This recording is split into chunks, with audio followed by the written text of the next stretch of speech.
My son screamed into the phone at 3 in the morning. Dad, Vanessa is dying. I need $45,000 right now or the surgeons will not operate. I looked at the digital clock glowing in the dark.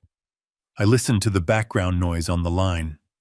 Then I said, "Call her rich father." I hung up the phone, unplugged it from the wall, and went back to sleep. I thought I was simply teaching a spoiled man a lesson about boundaries. I did not know that phone call was just the opening move in a game that would end with federal agents raiding a multi-million-dollar empire. But the call I got 6 hours later from the police station changed everything. Before I continue this story, please let me know where you are watching from in the comments below. The red numbers on my alarm clock read 3:14 in the morning. The silence in my house was absolute, the kind of heavy quiet you only get when you live alone in a 4-bedroom colonial that has seen better days. I was 72 years old. I had spent 30 years as a forensic accountant for the FBI chasing money trails through shell companies and offshore accounts. I knew how to sleep with one eye open, but nothing prepares a father for the sound of his own son panicking. The landline on my nightstand screamed into the darkness. I picked it up before the second ring. Dad, thank God. It was Jason. His voice was pitched high, cracking at the edges. "You have to help me. Vanessa. She was in a car accident. We are at St. Jude's. It is bad, Dad. It is so bad." My heart hammered against my ribs. For a split second, I was just a father terrified for his family. I sat up, reaching for my glasses. "What happened, Jason? Is she stable?" "She is bleeding internally." He was sobbing now, loud, wet sounds that echoed in the receiver.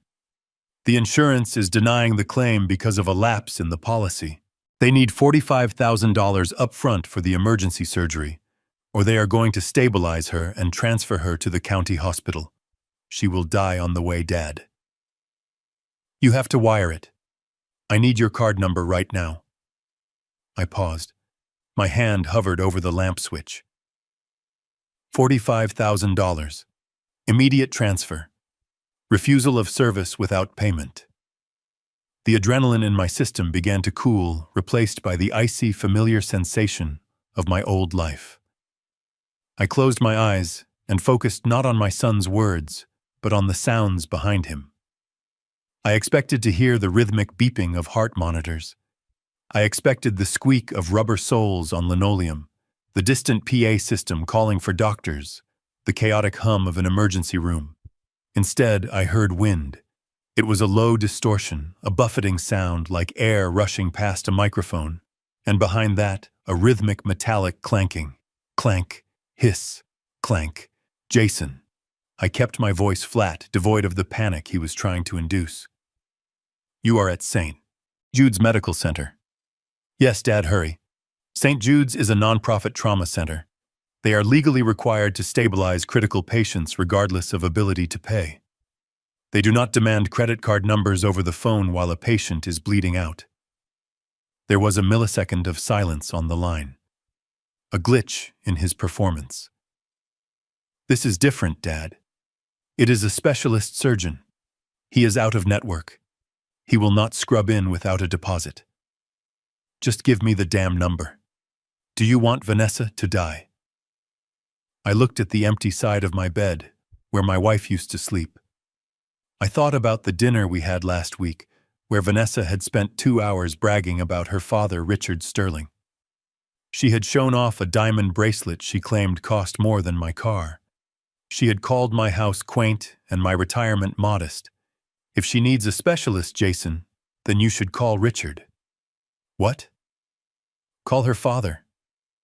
Richard Sterling. The real estate tycoon. $45,000 is pocket change for a man who just closed a $1 million deal in Miami, right? Isn't that what she told us at dinner?" "Dad, don't do this. Richard is traveling. I can't reach him. You are the only one." The wind on the line got louder.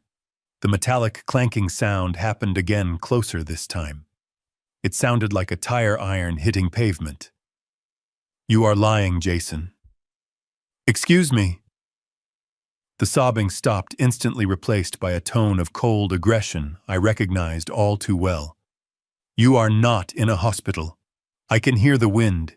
You are outside. And St. Jude's does not have an outdoor waiting room. You old miser. If she dies, this is on you. I will sue you for everything you have. I will bury you. Good night, Jason. I hung up the phone. My hand was steady, but my chest felt hollow. I reached down and pulled the telephone cord out of the wall jack. Then I picked up my cell phone and powered it down. I laid back in the dark. I knew I should be worried. I knew a normal father would be pacing the floor wondering if he had just condemned his daughter-in-law to death. But I wasn't a normal father.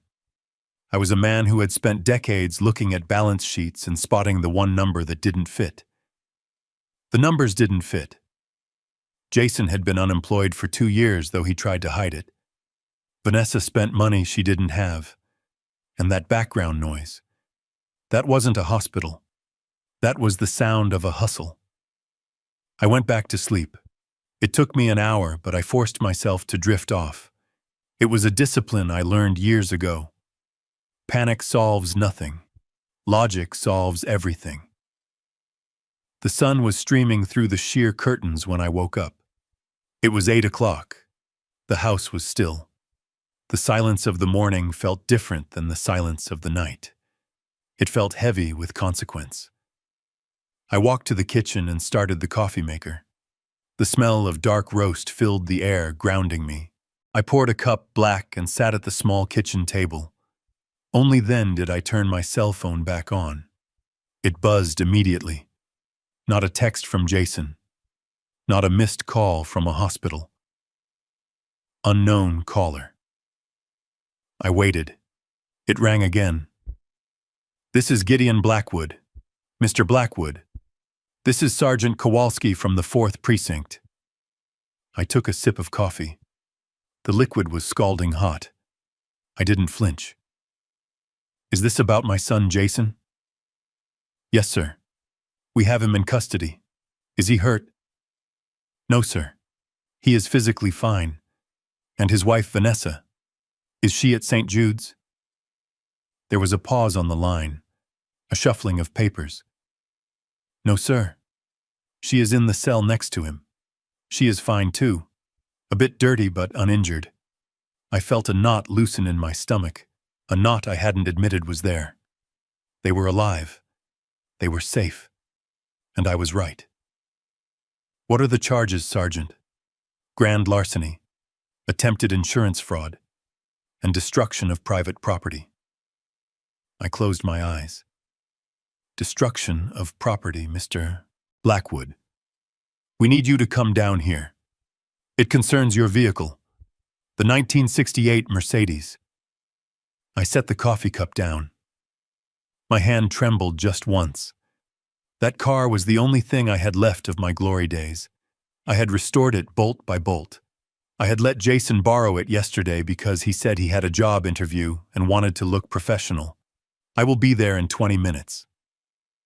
I drove to the station in my beat-up Ford truck. My mind was racing, analyzing the data points. The call at 3 a.m., the demand for cash, the arrest. When I walked into the precinct, the air smelled of stale floor wax and old sweat. Sergeant Kowalski met me at the desk. He was a big man, tired eyes looking at me with a mixture of pity and respect. Mr. Blackwood, thank you for coming. Where are they? Processing. You can see them in a moment. But first you need to see the report. He slid a clipboard across the counter. I put on my reading glasses. I read the officer's notes. My eyes scanned the text with the speed of a man used to reading federal indictments. Suspects apprehended at Miller's scrapyard at 400 hours. Suspects were in the process of removing the catalytic converter airbags and vintage dashboard components from a 1968 Mercedes-Benz. Vehicle had been positioned near a concrete barrier to simulate a high-speed collision. No injuries reported. Suspects claimed vehicle brake failure. I looked up. They were stripping it. Yes, sir. It looks like they planned to sell the parts on the black market, then crash the chassis into a wall to claim the total loss payout from your insurance. They tried to stage the scene, but a patrol car saw the flashlights in the scrapyard. The 3 a.m. call. It wasn't just a hustle. It was a diversion. They wanted the cash from me and the cash from the car. They were trying to double dip on a crime that hadn't even happened yet. Can I see them? Kowalski nodded. Follow me. He led me through a heavy steel door into the holding area. There were 2 cells facing each other. Jason was sitting on a metal bench, his head in his hands. He was wearing the suit he had borrowed for his interview, but the sleeves were stained with black grease. His tie was undone, hanging around his neck like a noose. Vanessa was in the opposite cell. She was pacing. Her designer jeans were ruined, smeared with oil and dirt. Her hair, usually perfectly styled, was a matted mess. When she saw me, she threw herself against the bars. Gideon, thank God. You have to get us out of here. This is a misunderstanding. It was a setup. Jason looked up. His face was pale, streaked with grime. Dad! I stood in the center of the hallway. I looked at my son, 38 years old. I remembered teaching him to ride a bike. I remembered paying for his college tuition. I remembered the day he married Vanessa, and I saw the way she looked at his wallet instead of his eyes. A setup. I asked, my voice echoing off the concrete walls. Yes, Vanessa insisted. We were carjacked. They forced us to drive to the scrapyard. They made us take the car apart. They had guns, Gideon. We barely escaped with our lives. I looked at Kowalski. The sergeant raised an eyebrow. Strange, Kowalski said. The arresting officer didn't find any gunmen, just 2 people with a socket wrench set and a list of part prices in their pocket. We were under duress. Jason shouted, standing up. Dad, you have to believe me. Pay the bail. We will explain everything at home. Just get us out. How much is bail? I asked. $5,000 each. Kowalski answered. 10% of the bond. $10,000 total. I had that kind of money. I had significantly more than that sitting in accounts they knew nothing about. I could write a check right now, and they would be sleeping in their own beds by noon. Jason saw the hesitation in my eyes. He saw his father, the man who had always fixed everything. Please, Dad. I can't stay here. I have a job interview tomorrow. Another one. You stripped my car, Jason. You called me at 3 in the morning and told me your wife was dying. You tried to extort $45,000 from me while you were holding a wrench, destroying the one thing I loved. It wasn't like that. I turned to Vanessa. She was crying now, but there were no tears. It was a performance. I had interviewed con artists who could cry on command better than Meryl Streep. She wasn't sad. She was annoyed. Call my father, Vanessa snapped. Call Richard. He will have us out in an hour, and he will sue this department for false arrest. I smiled. It was a cold, thin smile. I told you last night, Vanessa. Call him yourself. I turned my back on them. Dad. Wait. Where are you going? Jason gripped the bars. I am going home, Jason. You are not paying the bail. No. You can't leave us here. It is 24 hours until the arraignment. I looked at Kowalski. Sergeant. I am declining to post bond. They can wait for the judge. But Dad. Jason's voice cracked. I walked back to the heavy steel door. I paused with my hand on the handle. Use the time to think, Jason. Think about the wind on the phone line. Think about the grease on your hands. And think about why you are sitting in a cage while your wife is screaming at police officers. I walked out. The heavy door slammed shut, cutting off their screams. I walked back to the front desk. My hands were shaking now, but not from fear. From rage. Cold, hard rage. Kowalski handed me a plastic bag. Personal effects recovered from the vehicle. We thought you should have them since the car is, well, it is evidence now. I took the bag. Inside was a glove box manual, a pair of sunglasses, and a small leather notebook that belonged to Jason. Thank you, Sergeant. Mr. Blackwood. Kowalski lowered his voice. Your son, when we booked him, his credit check came back flagged. He has outstanding debts. Big ones. How big? Gambling debts. Loan sharks.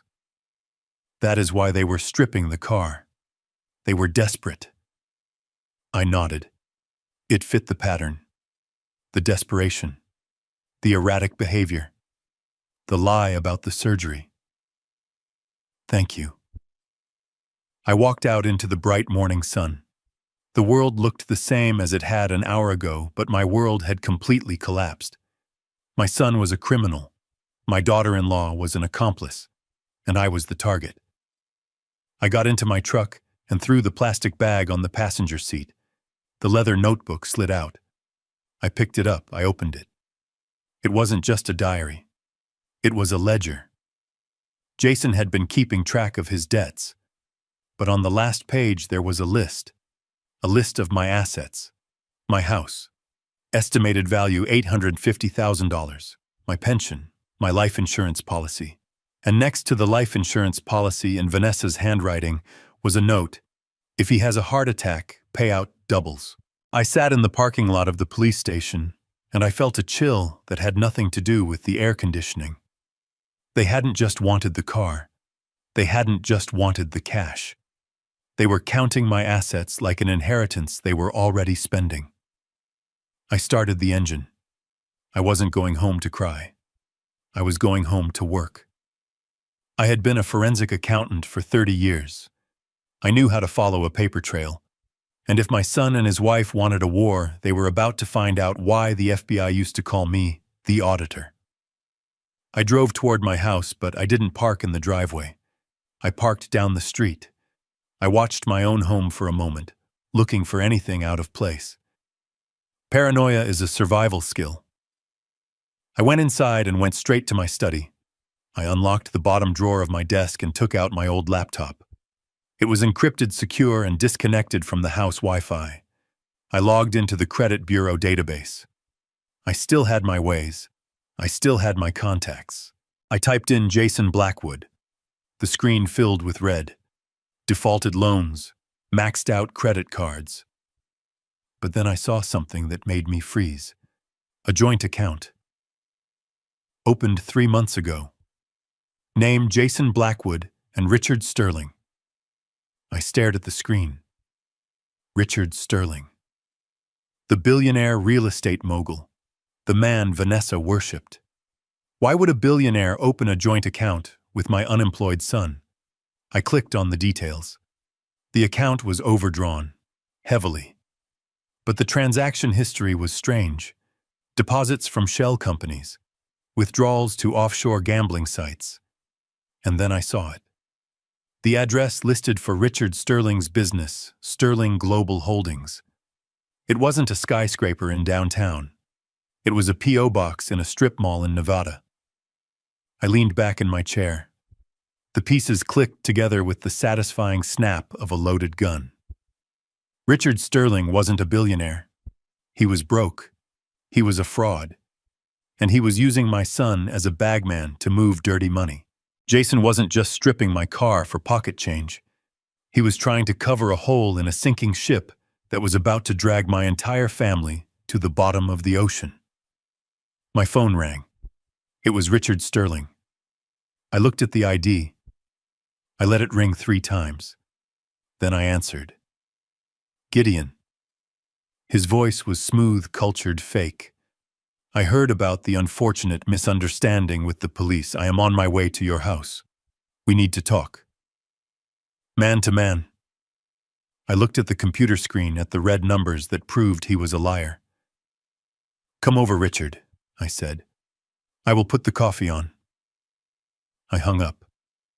I didn't put the coffee on. I put a second voice recorder under the coffee table. The game had changed.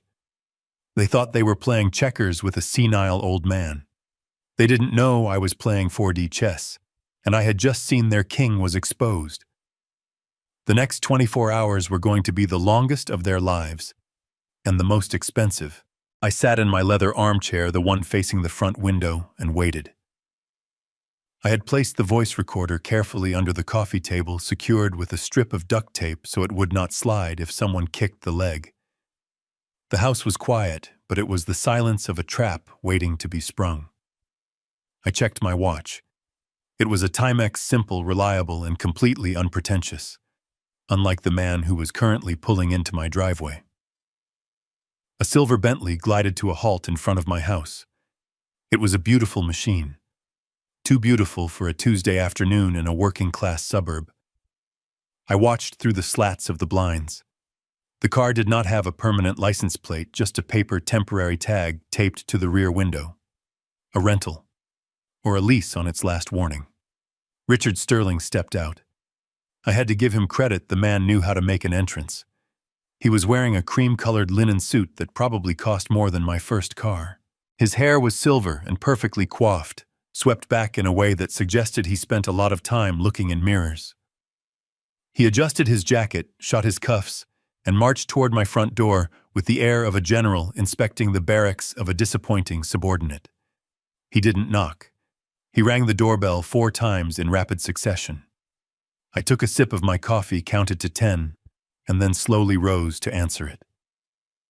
When I opened the door, Richard was already mid-breath, ready to launch into a tirade. "Gideon, this is unconscionable." He pushed past me without an invitation, bringing a cloud of expensive cologne and nervous sweat into my hallway. I closed the door gently. "Hello, Richard. I see you got my message." "Message?" He spun around, his face flushed a deep, unhealthy red. "You call leaving my daughter and your own son rotting in a jail cell a message? This is barbarism, Gideon. Absolute barbarism. I have spoken to my legal team in New York, and we are preparing to file a suit against this police department for unlawful arrest, harassment, and emotional distress. And you," he pointed a manicured finger at my chest, "you are liable for negligence. That car of yours was a death trap. The brakes failed. They were lucky to be alive." I walked past him into the living room and sat back down in my chair. I gestured to the sofa opposite me. "Sit down, Richard. You are going to give yourself a stroke." He remained standing, trying to use his height to intimidate me. I had been interrogated by cartel accountants and mafia fixers. A man in a linen suit did not frighten me. "I will not sit. I am here to demand you fix this. I am currently liquidating some assets in the Cayman Islands to cover their bail, but the international wire transfer takes 48 hours. You know how banking regulations are. In the meantime, I expect you to write the check. You are the father. Act like one." I looked at him. Really looked at him. In my line of work, you learn to ignore what people say and watch what they do. You look for the discrepancies, the glitch in the matrix. Richard was projecting wealth. His posture was arrogant. His voice was booming, but his hands were shaking. Just a micro tremor. The kind you see in addicts or men who owe money to people who break legs. "The banking regulations are indeed strict, Richard," I said, my voice calm, "especially for offshore accounts. Which bank in the Caymans are you using?" He blinked. The question caught him off guard. He waved his hand dismissively. "That is irrelevant. The point is, my liquidity is temporarily tied up in a merger acquisition. I cannot access my operational funds until Monday." "But you. I know you have a pension, Gideon. I know you have savings. Go to the bank. Get them out." I leaned forward, resting my elbows on my knees. "You want me to bail them out? It is the least you can do after you refused to pay for Vanessa's surgery. Which, by the way, was a misunderstanding. She was confused. She was in shock from the accident." "There was no accident, Richard." "There was." He insisted. They crashed into a barrier. They were found with socket wrenches removing the dashboard. People in shock do not carefully unscrew a vintage instrument panel. People in shock do not organize parts by resale value. Richard paced the room. He walked to the fireplace and looked at the framed photos on the mantel. He wasn't looking at the pictures, though. He was looking for something else. Maybe something valuable he could slip into his pocket. Maybe he was just looking for a way out. You are a cynical man, Gideon. That is your problem. You spent too long chasing ghosts for the government, and now you see criminals everywhere. Vanessa is a good girl. She has expensive tastes, yes, but she is ambitious. She has vision, just like me. I watched him pace. As he moved, his left hand came up to smooth back his hair. The sleeve of his linen jacket slid down, revealing a heavy gold watch. A Rolex Daytona. A timepiece that retails for upwards of $40,000 if you can find one. It caught the light beautifully. But then he dropped his hand and rested it on the back of my sofa right in front of my face. I focused on the watch. I had spent 6 months in '98 building a case against a counterfeit ring in New Jersey. I knew watches. The second hand on a genuine Rolex sweeps. It is a smooth, continuous motion powered by a complex mechanical movement. It glides. Richard's second hand ticked. Tick, tick, tick. It was subtle. To a layman, it looked perfect. But to me, it was screaming. It was a battery-powered quartz movement inside a gold-plated shell. It was a fake. A very good fake, but a fake nonetheless. Rich men do not wear fake watches. They might wear cheap watches if they are humble. They might wear no watch, but they never wear a counterfeit. A counterfeit is a lie you tell on your wrist. Nice watch, I said. He pulled his sleeve down, instinctively covering it. Thank you. A gift from a satisfied client. A Saudi prince, actually. I bet. I looked down. He was still standing, shifting his weight from foot to foot. I looked at his shoes. Italian loafers. Hand-stitched. At first glance, they looked immaculate. But he was standing in a beam of sunlight streaming through the window, and the light is cruel to deception. The leather near the toe was cracked. Deep spiderweb fissures that had been filled in with wax and polished over, and the heel of the right shoe was worn down at an angle, the rubber sole separating slightly from the leather upper. These were expensive shoes, yes, but they were 5 years old, maybe 10. And they hadn't been replaced because the man wearing them couldn't afford a new pair. He was literally walking on the ruins of his past success. I put the pieces together. The rental car with the temporary tag, the fake Rolex, the repaired shoes, the excuse about the Cayman Islands. Richard Sterling was broke, not just cash poor, he was destitute, he was insolvent. And that meant the $45,000 Jason had demanded wasn't for surgery. It wasn't even for Jason. It was for Richard. My son was stripping my car to pay his father-in-law's debts. I sat back in my chair. A cold clarity washed over me. So, I said, you want me to pay the $10,000 bail? It is a loan, Gideon. I will pay you back with interest on Monday. And the $45,000 Jason asked for last night. What was that for, really? Richard froze. He stopped pacing. He turned to me, and for a second the mask slipped. I saw the panic in his eyes. Raw, naked terror. That was for medical bills, like he said. I stood up. I walked over to him.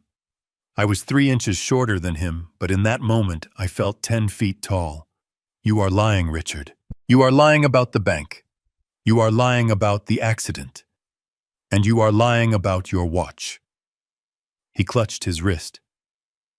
Excuse me. It is a quartz movement, Richard.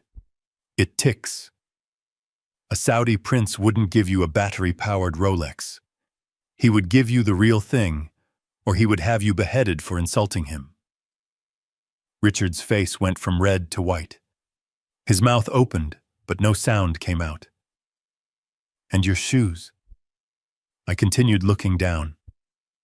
"You used black kiwi polish on Cordovan leather. It doesn't match. You are trying to cover the cracks." I stepped closer into his personal space. "You don't have any money, do you? You are drowning. And you dragged my son into the water with you to use him as a flotation device." Richard took a step back. He bumped into the coffee table. I hoped the tape held on the recorder. "You are insane," he hissed. "I am worth millions. My portfolio is diverse. I have assets in real estate technology. You have a P.O. box in Nevada." I interrupted him. "I looked you up, Richard. Sterling Global Holdings. It is a shell. It has been inactive for 3 years. You have 7 judgments against you in civil court. You owe the IRS back taxes from 2018. He looked at me with pure hatred. The sophisticated businessman vanished, and in his place was a cornered rat. "You think you are so smart. You think you can just sit here in your little house and judge me. You don't know how the world works. You have to leverage. You have to maneuver. Is that what you call it?" Maneuvering. "My son is in a jail cell because of your maneuvering. He is weak." Richard spat the words out. "Jason is weak. He does whatever Vanessa tells him, and Vanessa does whatever I tell her. That is the natural order, Gideon. The strong eat the weak." He laughed. It was a dry, brittle sound. "You won't bail him out because you are cheap. I won't bail him out because I need my liquidity for bigger things. So he sits. It will toughen him up. You admit it then. You are using them. I am teaching them how to survive. If you want to be rich, Gideon, you have to be willing to do what is necessary. You have to be willing to bleed a little, or let others bleed for you." He straightened his jacket. He smoothed his hair. He regained his composure as if the outburst had never happened. "I am leaving. If you change your mind and decide to be a father, you know where to send the check. If not, I will handle it on Monday." He turned and walked to the door. He opened it, and the bright sunlight flooded the hallway. "Oh, and Gideon." He paused without looking back. "Watch your back. People who dig into my business tend to find themselves in very deep holes." He slammed the door. I walked to the window and watched him get into the silver Bentley. He took a moment to check his face in the rearview mirror before starting the engine. He drove away slowly, careful not to scratch the rental.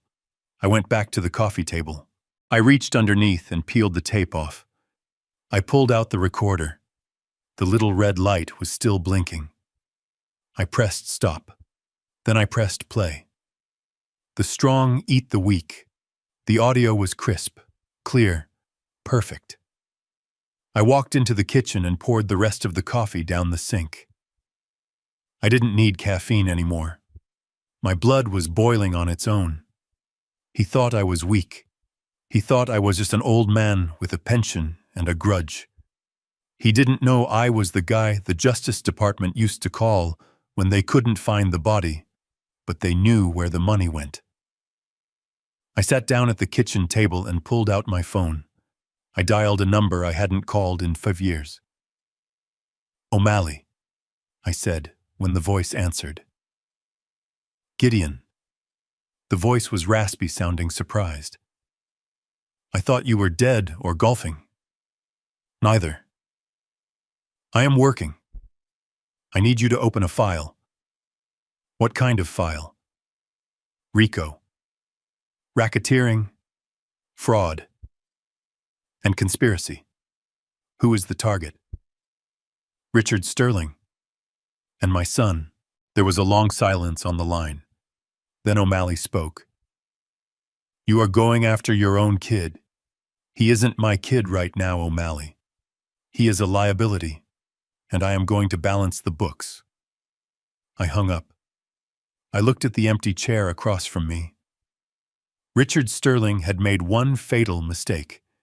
He had come into my house and insulted my intelligence. He had worn a fake watch to a gunfight. Now I was going to show him what real time looked like. 20 to life. The key to the third bedroom was heavy in my pocket. It was a brass skeleton key, old and tarnished, just like the man carrying it. I stood in the hallway for a moment, listening to the silence of the house.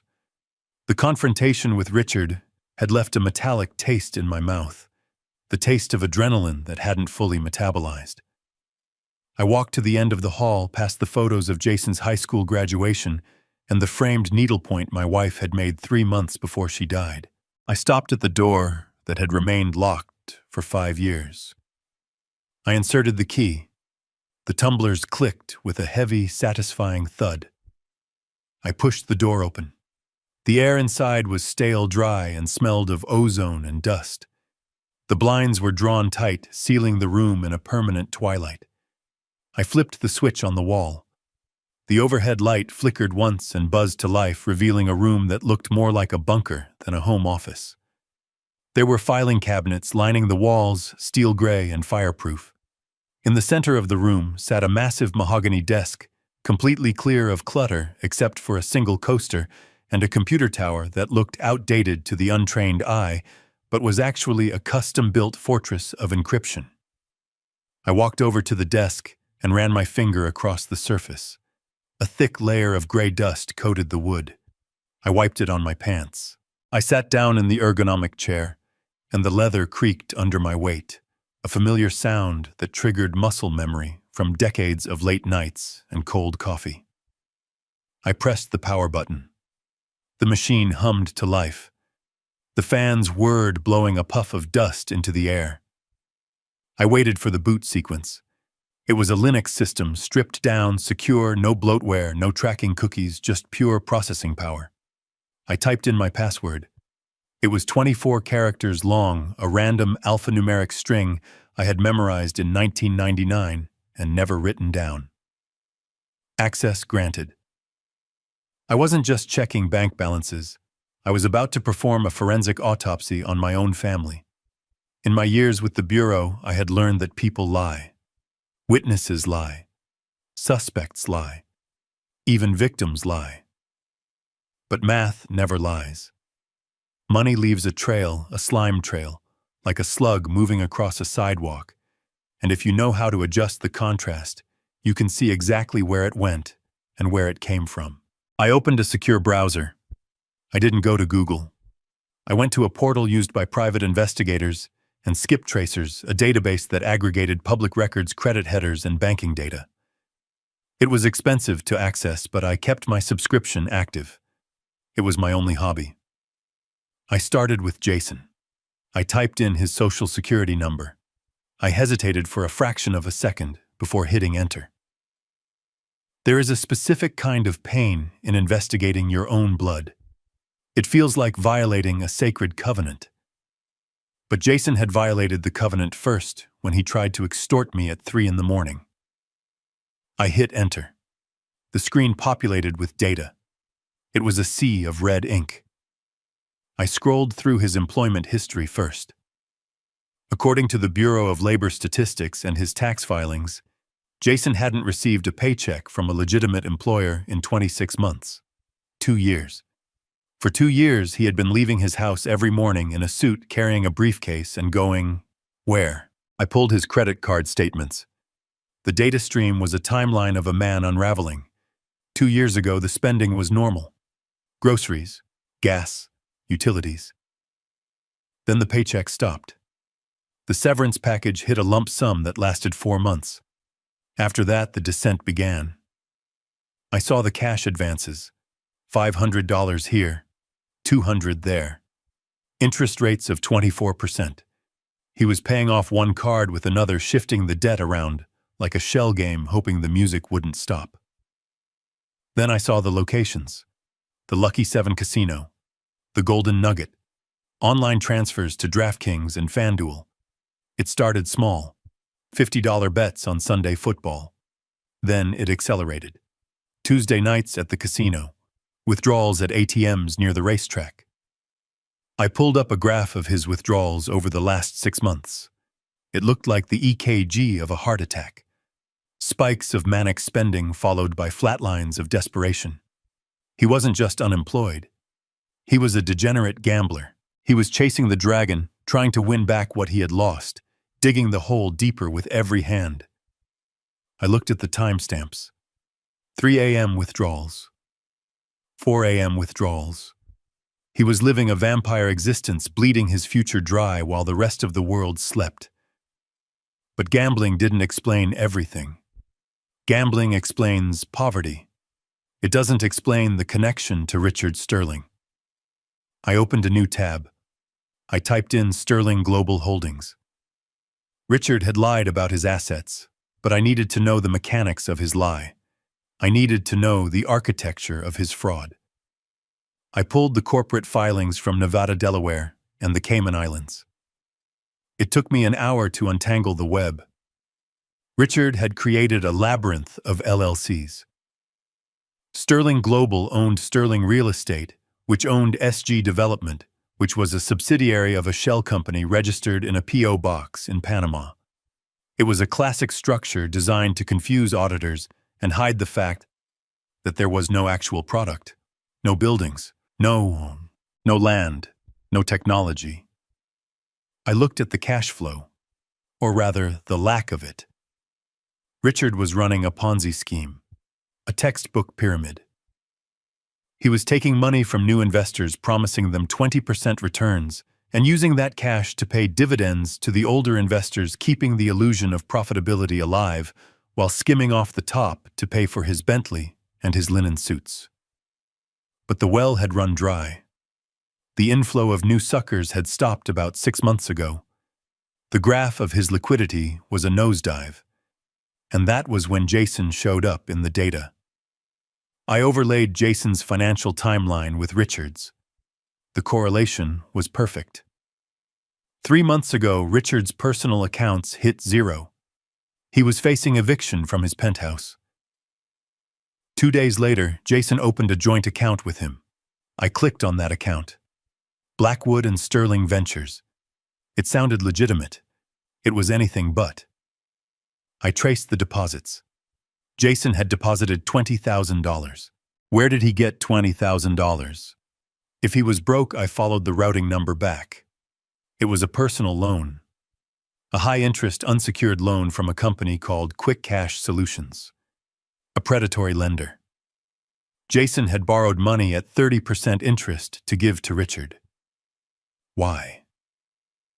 I dug deeper into the emails associated with the account. I found a digital paper trail of manipulation. Richard hadn't just asked for money. He had sold Jason a dream. He had convinced my son that buying into the firm was his ticket to the big leagues. He had promised Jason a partnership, a corner office respect. He had preyed on Jason's insecurity. He knew Jason felt small. He knew Jason felt like a failure because he had lost his job. So Richard offered him a costume. He let Jason play businessman while Richard drained him dry. I watched the money leave the joint account. It didn't go into investments. It went to pay Richard's back rent. It went to pay the lease on the Bentley, us. It went to pay for a vacation to the Bahamas that Vanessa had posted all over Facebook.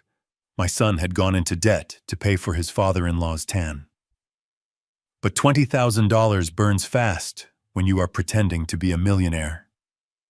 The account was empty again within weeks, and that brought us to today. The crash. The demand for $45,000. I looked at the transaction history for Richard Sterling one more time. I was looking for a specific number. 45,000. I found it.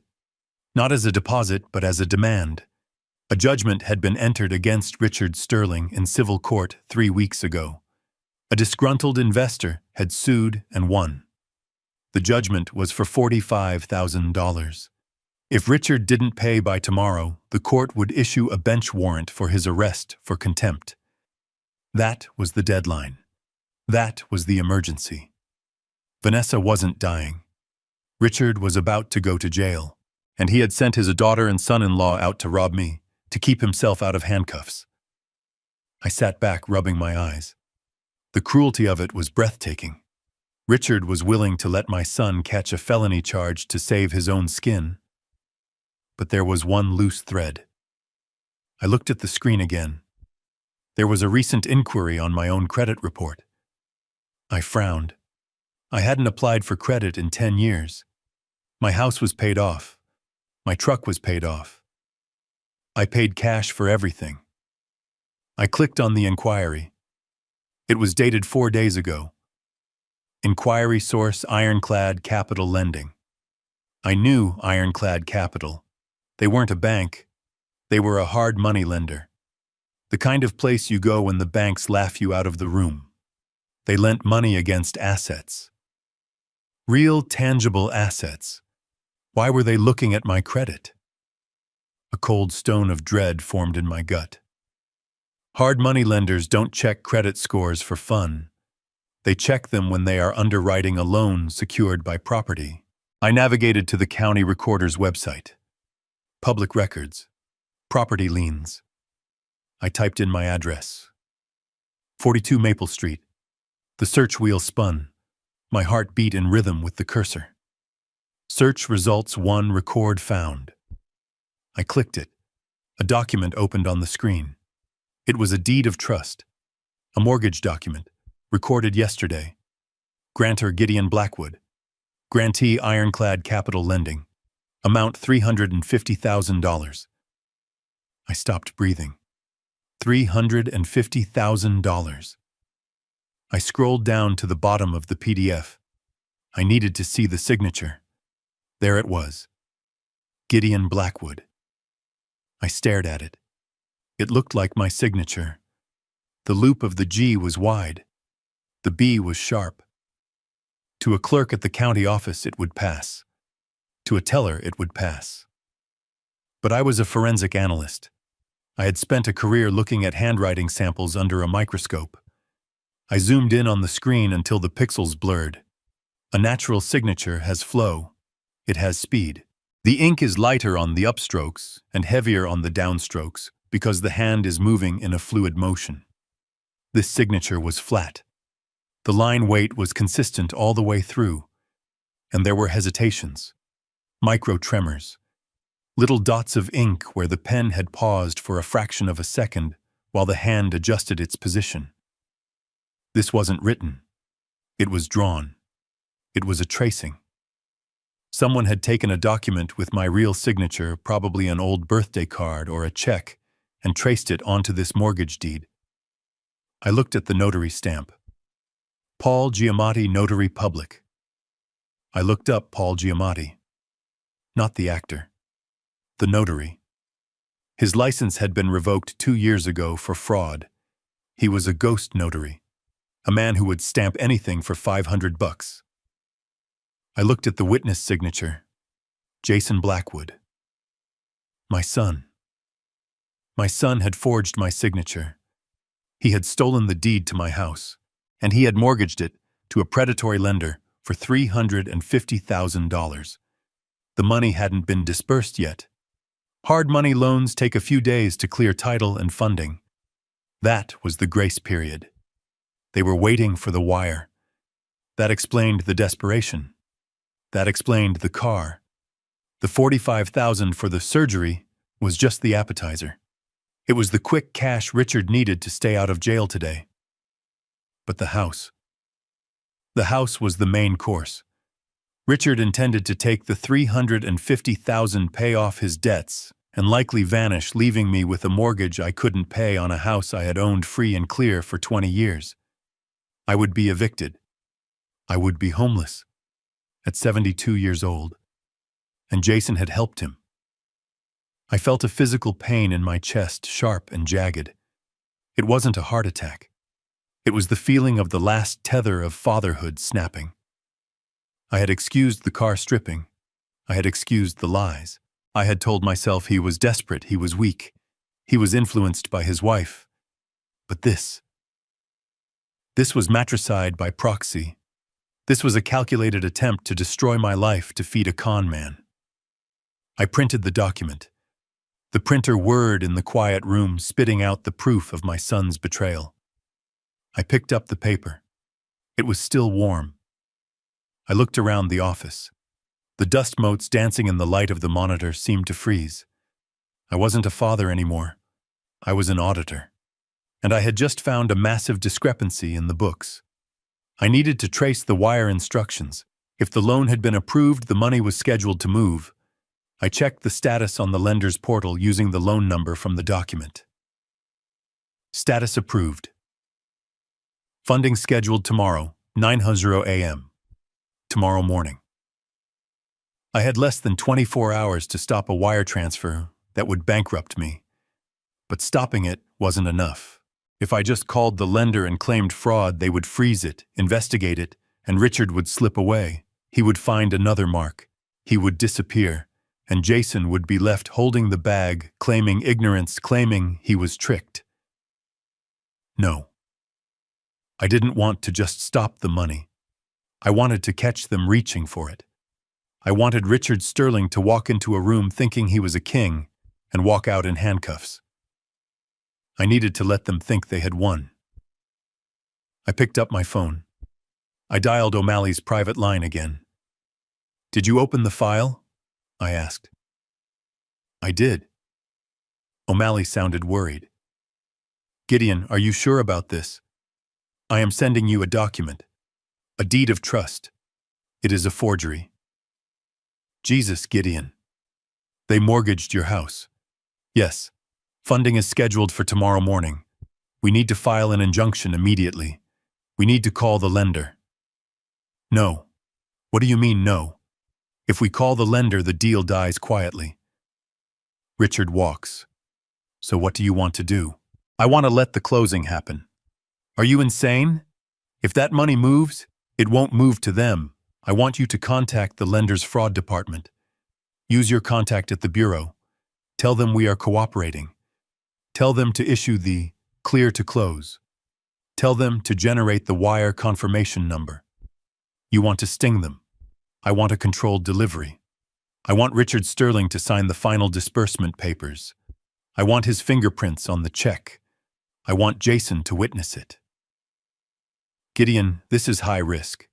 If something goes wrong, nothing will go wrong. Because I am going to be there." "Where?" "I am going to invite them to a signing party. Here.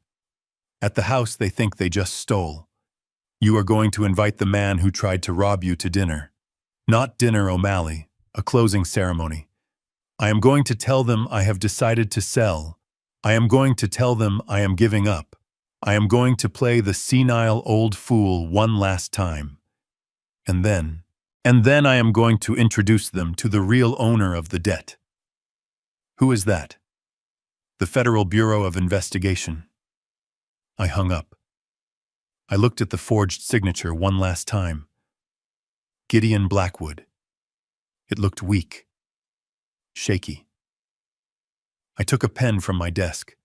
On a blank sheet of paper I signed my name. It was sharp, angular, violent. I folded the forged deed and put it in my pocket. I turned off the computer. The screen went black, plunging the room back into twilight. I walked out of the office and locked the door. I went to the kitchen and began to prepare. I needed to set the stage. I needed to look defeated. I took my heart medication bottles out of the cabinet and left them on the counter uncapped. I pulled a blanket off the sofa and draped it over my shoulders. I practiced a tremor in my hand. Then I picked up the phone and called Jason. He answered on the first ring. He must have been out on bail by now, paid for by whatever scraps Richard had scraped together, or maybe a favor called in from a shark. "Dad." His voice was cautious. "Jason." I made my voice sound thin. "Reedy, I have been thinking. About what you said. About the money." "Yeah." "I am tired, Jason.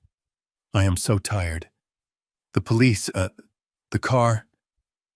It is too much for me. I don't want to fight anymore.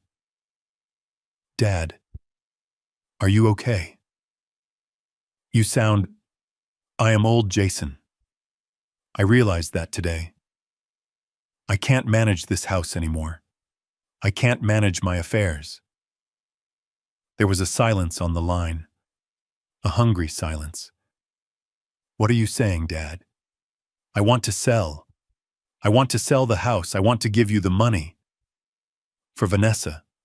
For the surgery. For whatever you need. I just want to go to a home. Somewhere quiet.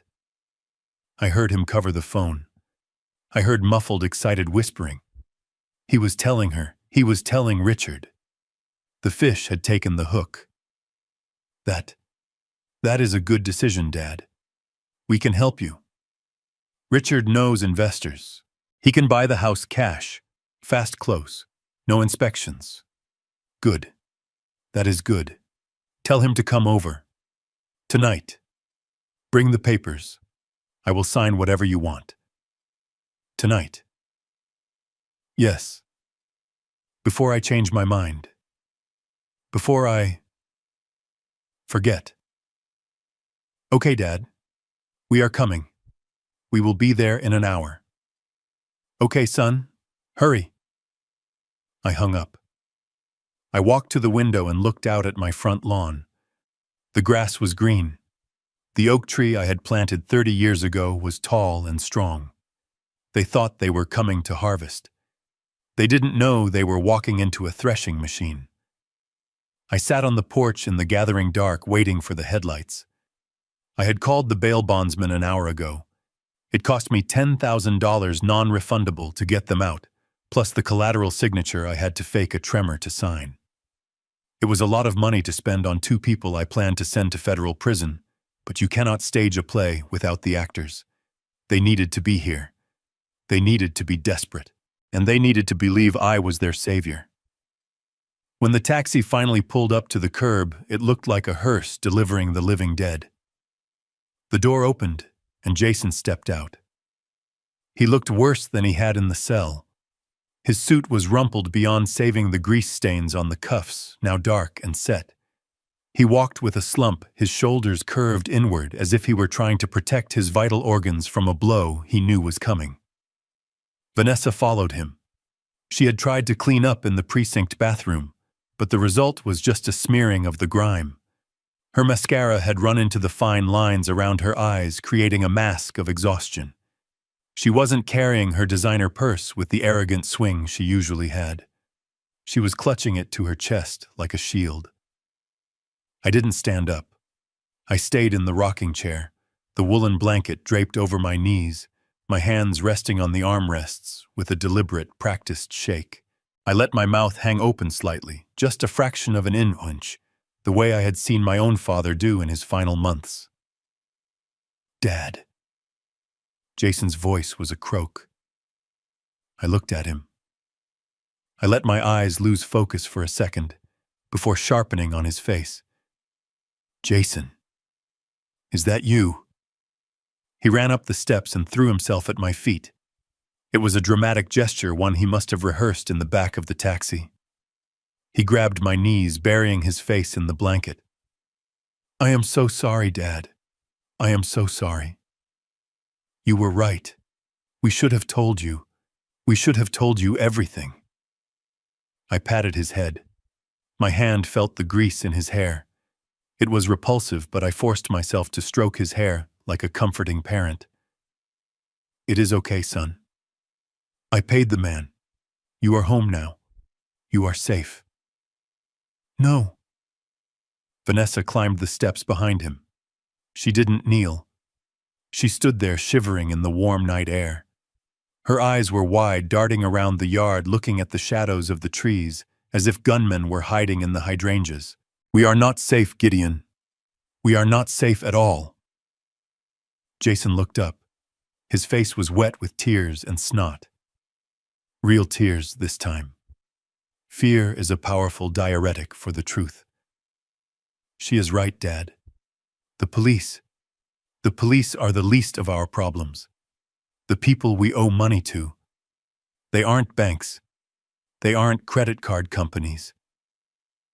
I leaned forward, putting a tremor in my voice.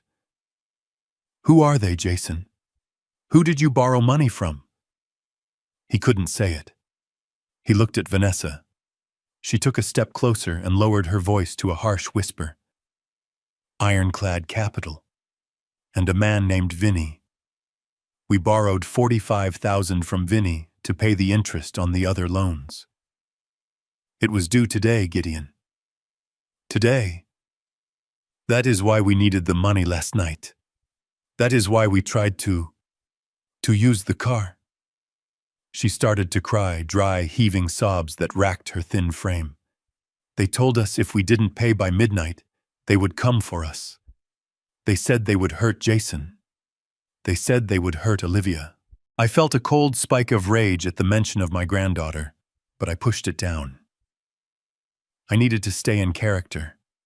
I needed to be the confused, frightened old man, not the federal agent who knew exactly who Vinny was, and knew that Vinny was actually a low-level enforcer who talked loud but rarely crossed the line into murder. But the fear was real. They were terrified. And that was my lever. Oh my God, I said, raising a shaking hand to my mouth. Criminals. You borrowed money from criminals. We had no choice. Jason sobbed. Richard's accounts were frozen. It was a mistake, a banking error, but we couldn't wait. We tried to fix it, Dad. We tried. I looked at Vanessa. Where is your father now? He is trying to raise the money, she said. He is meeting with investors right now. But he needs time. And we don't have time. If Vinny finds out we got arrested, if he finds out we don't have the cash. She let the sentence hang in the air. I closed my eyes. I let my breathing become shallow, audible. I clutched at my chest, just a little theatrically over the heart. My pills, I whispered. Jason jumped up. Dad, are you okay? My chest. I need inside. The kitchen. He helped me stand. I leaned my entire weight on him, forcing him to stagger. He smelled of jail soap and fear. We walked into the house, Vanessa trailing behind us, locking the front door and checking the deadbolt twice. They sat me down at the kitchen table. Jason fumbled with the pill bottles on the counter, shaking 2 tablets into his hand and pressing them to my lips. They were just baby aspirin, but he didn't know that. I swallowed them with a gulp of water he held for me. I sat there panting, waiting for the color to return to my face, or at least for them to think it had. I can't let them hurt you, I said, my voice weak. You are my son. You are all I have. We don't know what to do, Dad, Jason said, dropping into the chair opposite me. We are trapped. I looked around the kitchen. I looked at the granite countertops I had installed for my wife 10 years ago. I looked at the family photos on the fridge. There is a way, I said softly. They both looked at me. I am old Jason, I said, repeating the lines I had practiced. I am tired. I don't need this house. It is too big. Too many stairs. I forget things. Yesterday, I left the stove on. I could have burned the place down. Vanessa's eyes narrowed slightly. She was listening. The predator in her was waking up, smelling blood in the water. What are you saying, Gideon? Sell it, I said. Sell the house. Jason shook his head. Dad, we can't. A sale takes months. We need money tonight. Tomorrow morning at the latest. A realtor takes too long. The inspections, not a realtor. I interrupted him. Richard. Yes. Vanessa said that Richard knows investors. She said he buys houses cash. Fast close. I looked at Vanessa.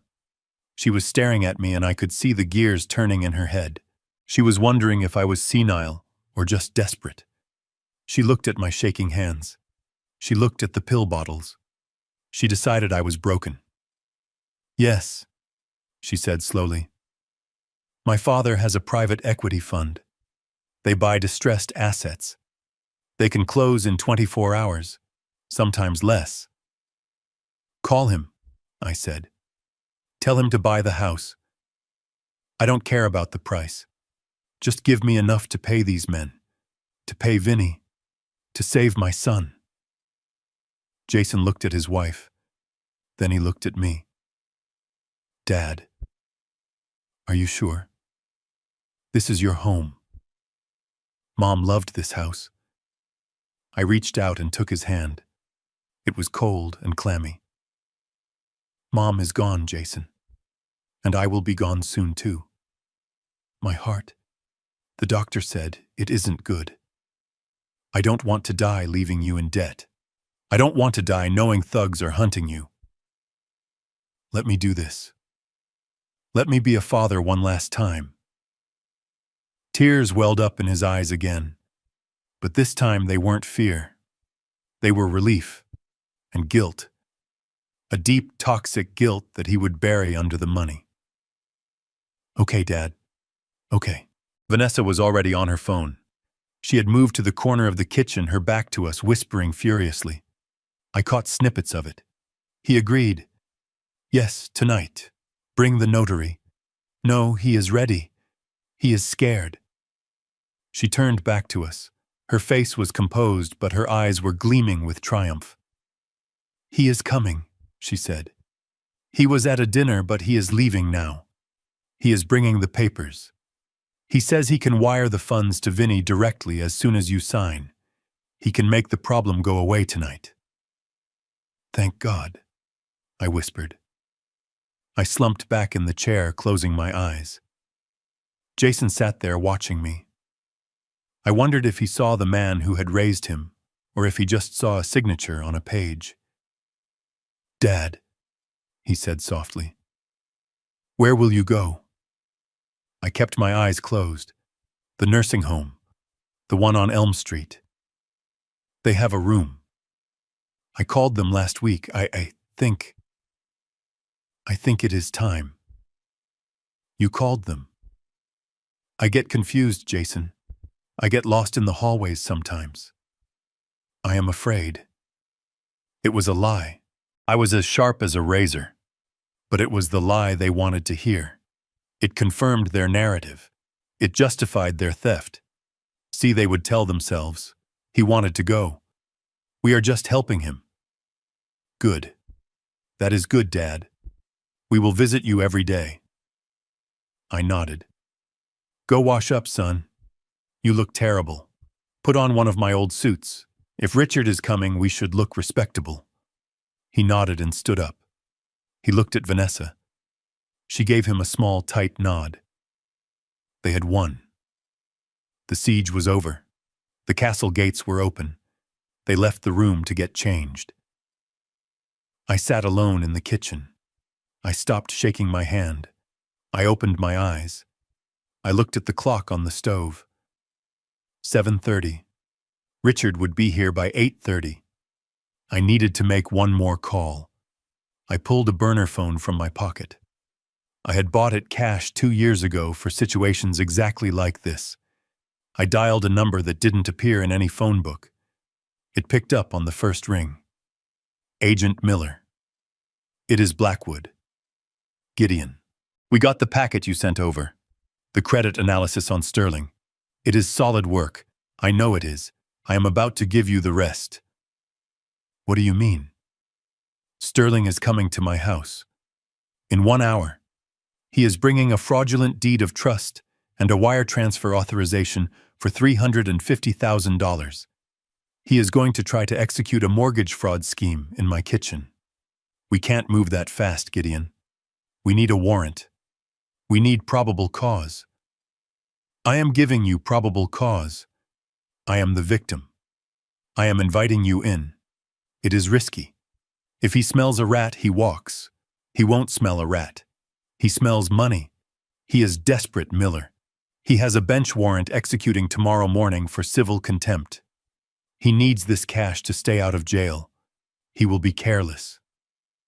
And your son, my son, is the witness and the co-conspirator.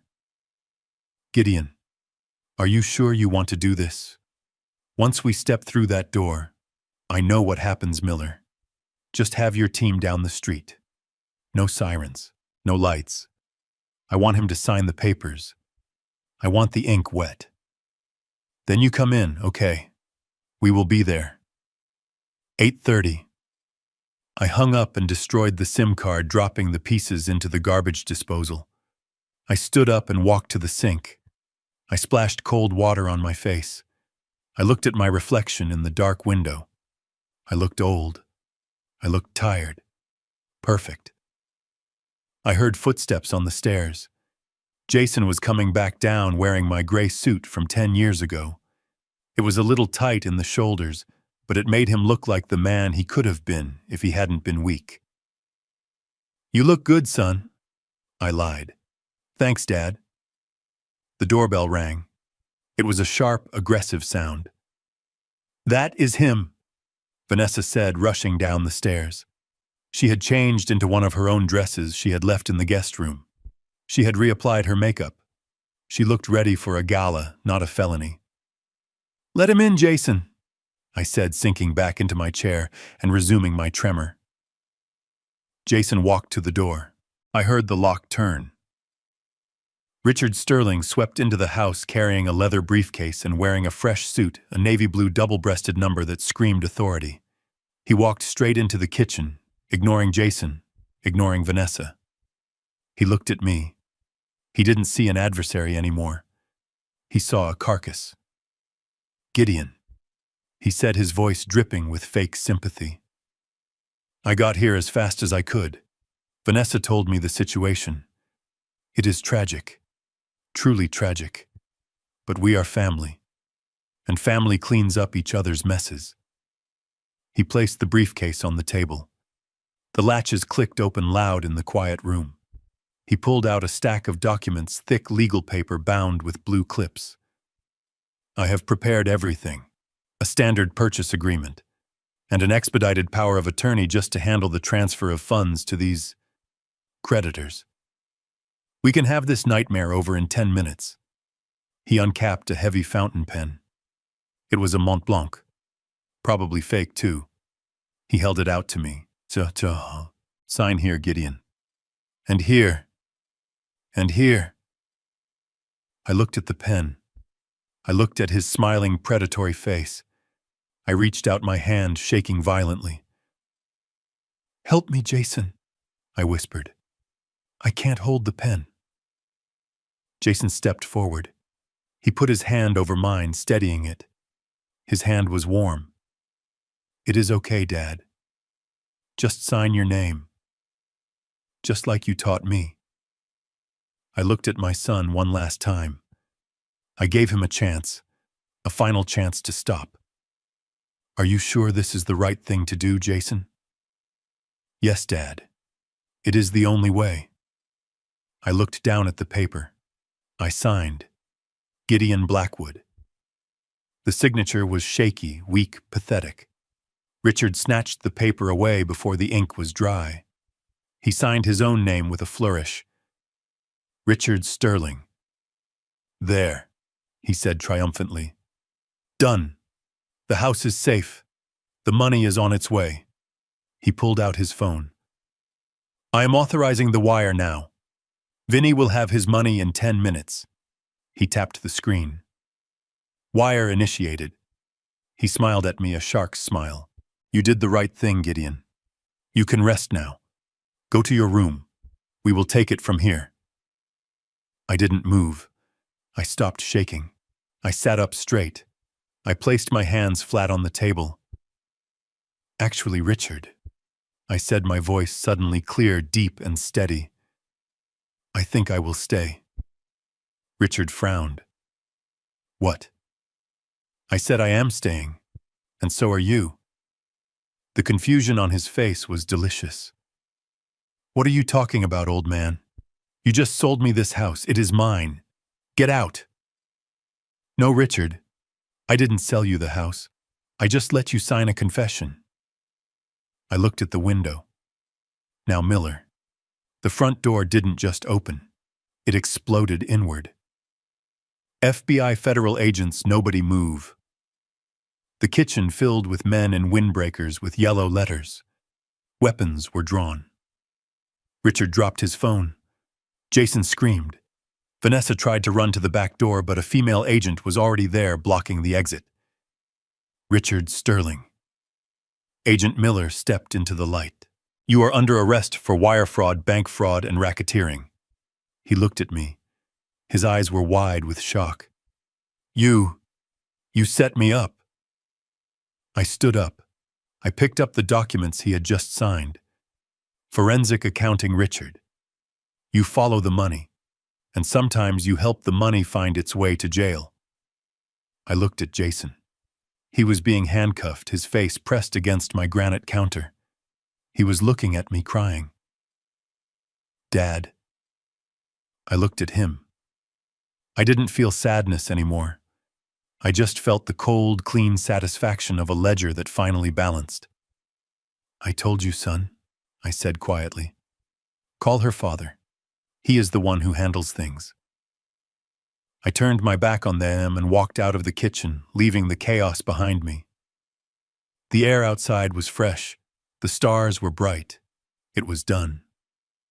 The smell of takeout food filled my dining room, a cloying mix of sweet and sour sauce and MSG that seemed to coat the back of my throat.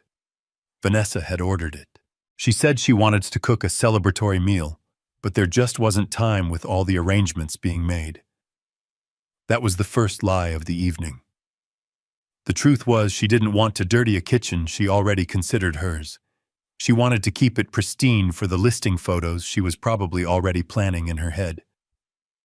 I sat at the head of my mahogany table, the same table where I had carved turkeys for 20 years, where I had helped Jason with his algebra homework, where I had held my wife's hand when we got the diagnosis. Now it felt like a negotiation table in a hostile takeover. Jason sat to my right. He was wearing my old gray suit still, but he had loosened the tie. He was drinking whiskey, my whiskey a single malt I had been saving for a special occasion. He was drinking it like it was water, gulping it down to drown the conscience that was scratching at the back of his mind. Vanessa sat to my left. She was radiant. The grime of the jail cell was gone, replaced by a silk blouse and a predatory smile. She was tapping away on her phone, likely looking up luxury vacation rentals or handbags. And opposite me at the foot of the table sat Richard Sterling. He had returned with a leather portfolio that looked thick and heavy. He had placed it on the table next to the carton of fried rice, treating it with the reverence of a holy scripture. So, Gideon, Richard said, leaning back and swirling his wine. This is a sensible decision. A hard one, I know, but sensible. You are doing the right thing for your legacy. I nodded slowly, letting my head bob a little too much like a bobblehead on a dashboard. I kept my hands below the table, clutching a napkin to hide the fact that they were perfectly steady. I just want to be safe, I said, my voice trembling. I am afraid, Richard. The police, the men Jason owes money to. I just want it all to stop. It will stop, Richard assured me, his voice oozing false comfort. That is why we are here. To build a wall around you. A financial fortress. Vanessa reached over and patted my arm. Her nails were long and sharp. You know, Gideon, you really haven't been yourself lately, she said, her tone dripping with that patronizing sweetness nurses use on difficult patients. Just yesterday, you forgot where you parked the car. Remember, you called me in a panic. I blinked. I hadn't called her yesterday. I hadn't lost the car in 10 years. I don't remember that, I stammered. See, Jason. Vanessa looked at my son. He doesn't remember. It is getting worse, honey. The memory gaps. Last week he left the front door wide open all night. Anyone could have walked in. Jason looked at his glass. He knew it was a lie. He knew I checked the locks 3 times every night. but he nodded. Yeah, Dad. You have been slipping. It is scary. We are just worried about you. This was the gaslighting. They were rewriting reality in real time, building a narrative of incompetence. They weren't just doing it to convince me, they were doing it to convince themselves. If they could believe I was senile, then they weren't stealing my house, they were managing it. They were the heroes saving the old man from his own decaying mind. It is terrifying, isn't it? Gideon Richard interjected, leaning forward. The mind goes first. My own father. Tragic. He signed away his estate to a nurse he had known for a week. We barely got it back in court. You need protection, Gideon. You need a steward. He opened the leather portfolio. He slid a thick stack of documents across the polished wood. This is what I have prepared. It is not just a sale, Gideon. A sale is taxable. A sale is messy. This is an asset protection transfer agreement. I looked at the papers. The font was small, dense legal gibberish designed to intimidate. I put on my reading glasses, my hands shaking as I adjusted the frames. Transfer. I read out loud, stumbling over the word. But I thought you were buying it. I am buying it, Richard said smoothly. But we are structuring it as a transfer to a trust, the Sterling Family Trust. It protects the equity from creditors. It keeps the government's hands out of your pockets. You transfer the deed to the trust, and the trust manages the payout to your son's creditors. It is cleaner, faster. I looked at the document. It was garbage. It was a quitclaim deed wrapped in fancy language. It transferred title of my property to his trust for the consideration of $10 and other good and valuable consideration. There was no mention of the $350,000. There was no mention of paying Vinny. Once I signed this, Richard would own my house and I would have nothing but a promise from a liar. But I couldn't say that. Not yet. I needed him to say it. I needed him to explain the mechanics of his fraud on tape. I don't understand these words, Richard, I said, pushing the paper away slightly. It says $10. My house is worth, it is worth more than $10. Richard laughed, a condescending chuckle that made my teeth ache. That is just legal boilerplate, Gideon. A formality. The real value is in the management. If we put the actual price on paper, the IRS will come looking for capital gains tax. They will take 40%. Do you want the government to take 40% of Jason's inheritance? No, I whispered. No taxes. Exactly. Vanessa chimed in, pouring more wine into my glass, even though I hadn't touched it. My dad is a genius with this stuff, Gideon. He uses these trusts for all his properties. It is how rich people stay rich. I looked at the wine glass. It was full to the brim, a dark red pool. I needed to check the recorder. I needed to make sure it was capturing this clear admission of tax fraud. I reached for the glass, allowing my hand to spasm. My fingers hit the stem. The glass tipped. Oh no, I cried out, as the wine spilled across the table, soaking into the tablecloth and dripping onto the floor. Dad, watch out! Jason yelled, jumping up. I am sorry, I am so sorry, I wailed, pushing my chair back. I am so clumsy. Look at what I did. It is okay, Gideon, Richard said, though his eyes flashed with annoyance. It is just wine. I dropped my napkin. Let me get it, I said, bending down. No, Dad, leave it, Vanessa snapped. But I was already under the table. The world under the dining table was a different place. It was dark quiet. I saw their feet. Richard's polished shoes with the cracked leather. Jason's scuffed dress shoes tapping nervously. Vanessa's high heels. I saw the recorder taped to the underside of the table, support right in the center. The little red light was glowing steady and bright. It was working. I reached out and adjusted the angle, slightly pointing the microphone directly toward Richard's seat. I grabbed the sodden napkin and hauled myself back up, groaning with the effort of a man 20 years older than I actually was. "I am useless," I muttered, wiping at the spill. "Useless. You are not useless, Gideon," Richard said impatiently. "You are just tired. Now let's get back to the trust." I sat down. I looked at him with wide, watery eyes. "Richard," I said, my voice taking on a tone of reverent curiosity, "this trust, the Sterling Trust, Vanessa says you use it for everything. Is that how you bought the building downtown? The one Vanessa showed me pictures of?" Richard preened. "Vanity is the ultimate weakness of the con artist. They cannot resist taking credit for their crimes if you frame them as accomplishments." "The Plaza Tower." "Yes. We moved that through the trust last year. It is a charitable remainder trust, Gideon. Very sophisticated." "Charitable?" I asked. "But isn't charity for giving money away? I need this money for Jason." Richard smiled a conspiratorial grin. "That is the beauty of it. It is a charity on paper. The Sterling Foundation. We donate the assets to the foundation, which gives us the tax write-off. But who controls the foundation?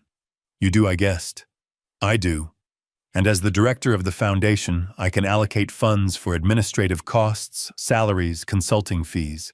The money goes in tax-free and it comes out. Well, it comes out as salary to the family."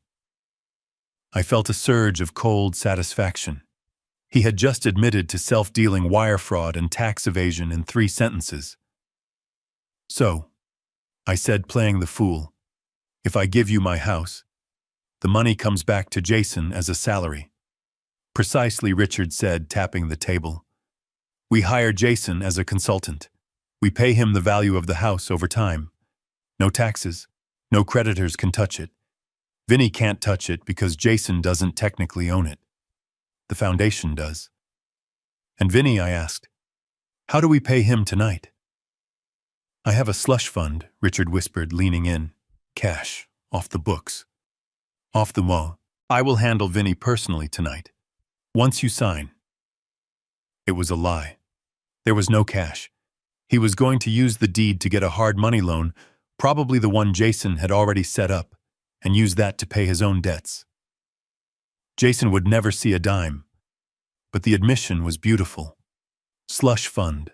Off the books. "And you have done this before?" I asked, widening my eyes. "With other people?" "Many times," Richard bragged. "I have helped dozens of families protect their assets. The government tries to take everything, Gideon. You have to be smarter than them. You have to move the shells faster than they can look." He was confessing to a pattern of racketeering. RICO predicates. O'Malley was going to love this. Jason was quiet. He was drinking faster now. He wasn't looking at me. He was looking at the window, as if he expected the police to burst in any second. He didn't know how right he was. "Dad," Jason said, his voice thick. "Just sign it. Please, let's just get it over with." I looked at my son. "Do you understand this, Jason?" I asked. "Do you understand what your father-in-law is doing?" "He understands," Richard cut in. "He is a smart boy. He knows this is the only way out." I looked at Jason again, waiting, hoping. "Give me one sign, son. One sign that you know this is wrong. One sign that you are trying to protect me." Jason looked at Richard, then at Vanessa. Vanessa nodded at him a sharp command. "It is the best way, Dad," Jason said, looking at the table. "Richard knows what he is doing." The final tether snapped. There was no son left, just a co-conspirator. "Okay," I said, letting out a long sigh. "Okay. I will sign." I reached for the pen Richard was holding out. It was the heavy Mont Blanc, the fake one. My hand shook violently as I took it. I held it over the paper. The tip of the pen hovered over the signature line. "Wait," I said, lowering the pen. "What now?" Vanessa hissed. I can't see the lines. It is too dark. My eyes. The doctor said the cataracts are getting worse. It is bright in here, Gideon Richards said through gritted teeth. No, no, I need my other glasses. The strong ones. They are in my study. I will get them, Vanessa said, standing up. Where are they? No, I said sharply. No one goes in my study. It is messy. I am ashamed. I will get them. I stood up using the table for support. It will just take a minute. Pour me another glass of wine, Richard. To celebrate. I shuffled out of the room. I walked down the hallway, my posture stooped, my feet dragging on the floorboards. As soon as I turned the corner and was out of their sight line, I straightened up. The tremor in my hands vanished. I walked silently to the study door. I unlocked it and slipped inside, leaving the door cracked just an inch so I could hear them. I didn't need glasses. I needed to send the signal. I went to the computer. It was already on the screen, glowing in the dark room. I opened the secure chat window. O'Malley was online. Status green. I typed quickly. Subject Sterling. Status confession recorded. Wire fraud, tax evasion, money laundering admitted. Location residence. Action. Proceed to phase 2. I hit send. I waited for the confirmation. Received. Assets frozen. Warrants active. Team is 5 minutes out. I closed the laptop. I stood there for a moment in the dark, surrounded by the dust of my old life. I looked at the framed certificate on the wall. Distinguished Service Award. Federal Bureau of Investigation. I wasn't a victim. I wasn't a senile old man. I was the hammer. I walked back to the door. I hunched my shoulders again. I put the mask back on. I could hear them talking in the dining room. Their voices were louder now, confident. He is totally gone, Vanessa was saying. Did you see him spill the wine? He is pathetic. He is useful, Richard corrected her. Once he signs, we evict him. We put him in the state home, the Medicaid facility. We don't need to pay for a private one. What about the house? Jason asked. We flip it, Richard said. Quick sale. We take the equity and we run. I have a contact in Costa Rica. We can be there by the weekend. Costa Rica, Jason asked. Yes. We need a vacation. And your father? Well, he won't know the difference. He won't remember where he is in a month. I stood in the hallway listening. They weren't just stealing my house. They were planning to dump me in a state ward and flee the country. I felt a cold calm settle over me. It was the feeling of a case closing, the feeling of the steel trap snapping shut. I walked back into the dining room. I found them, I said, holding up a pair of old reading glasses I had grabbed from the desk. Good, Richard said. Sit down, Gideon. Let's finish this. I sat down. I put on the glasses. I looked at the document. I looked at Richard. He was smiling that shark smile. You know, Richard, I said, my voice quavering slightly. I was thinking about what you said, about the strong eating the weak. Yes, Richard said, impatient. Nature's law, Gideon. I picked up the pen. I think you are right, I said. I think that is exactly how the world works. I looked at Jason. I hope you learned something tonight, son. I really do. What do you mean, Dad? Jason asked, nervous. I mean, I said that sometimes the weak aren't as weak as they look, and sometimes the strong are just fat. Richard frowned. What are you babbling about? Sign the damn paper. I lowered the pen to the paper. But I didn't sign. I drew a line. A long, slow, diagonal line across the entire page, crossing out the text. What are you doing? Vanessa screamed. I looked up. I took off the glasses and threw them on the table. I dropped the pen. I stopped shaking. I sat back in my chair, crossing my arms. I am not signing Richard, I said. My voice suddenly deep resonant, the voice of the man who had terrified embezzlers for 3 decades. Richard looked at the paper, then at me. His face went slack. What? What is this? You agreed. I lied, I said. Just like you lied about the surgery. Just like you lied about the Cayman Islands. Just like you lied about your watch. He stood up, knocking his chair over.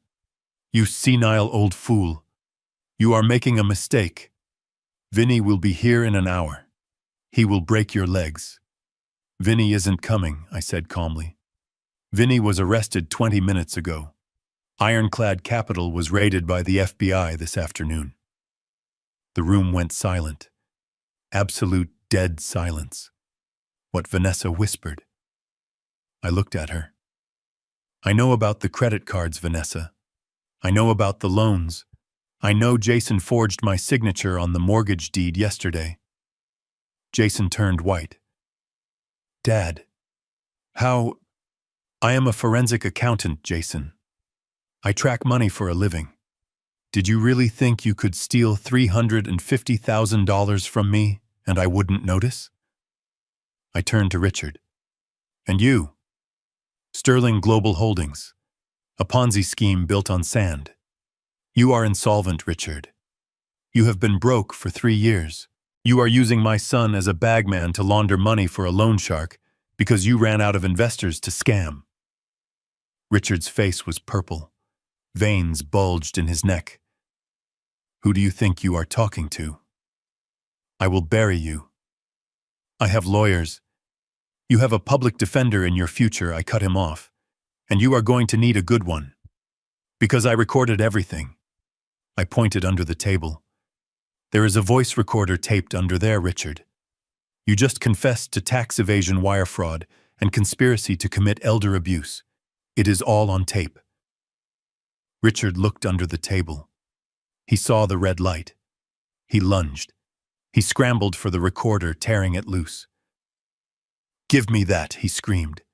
He threw it against the wall. It shattered. Plastic pieces flew everywhere. He turned to me, panting, wild-eyed.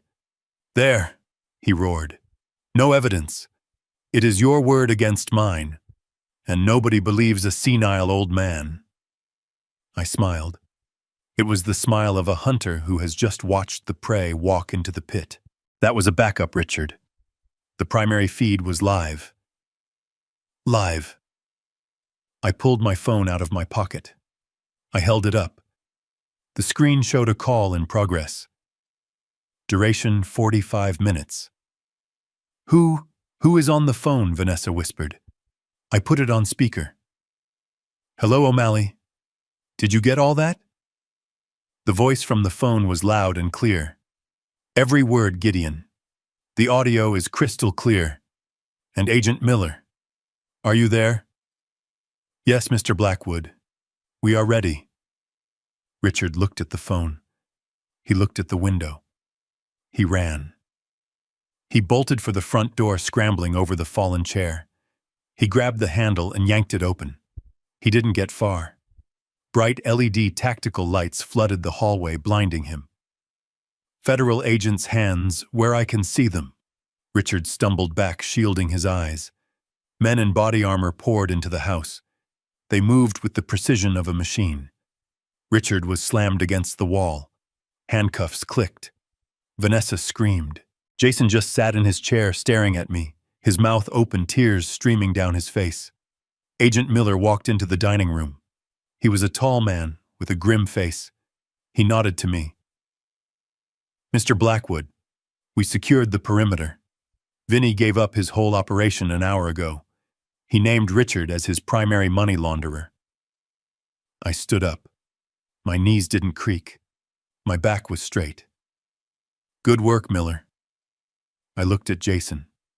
2 agents were pulling him out of the chair. Dad, Jason screamed. Dad, tell them I didn't know. I walked over to him. I looked him in the eye. You knew, Jason. You forged the signature. You stripped the car. You planned to put me in a home. You knew. I didn't. I was scared. Fear is not an excuse for treason, son. They dragged him away. He was crying like a child, but he wasn't a child. He was a man who had made a choice. Vanessa was fighting, kicking at the agents, screaming obscenities. She looked at me with pure hatred. "I hope you die alone, you miserable old bastard," she shrieked. I looked at her calmly. "I might die alone, Vanessa, but I will die free, and I will die with my dignity, which is more than you will have in federal prison." They took her out. The house was suddenly quiet again, filled only with the agents cataloging evidence. Agent Miller looked at the spilled wine on the table. "Sorry about the mess, Gideon." "It is fine," I said. "It was a cheap tablecloth." I walked to the window. I watched the flashing lights outside. I saw my neighbors coming out onto their porches watching the spectacle.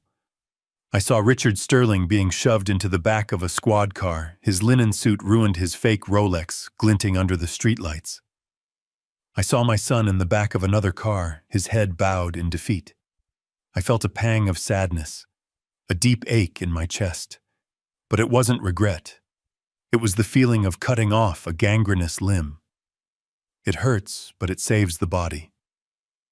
I turned away from the window. I walked back to the table. I picked up the Mont Blanc pen Richard had dropped.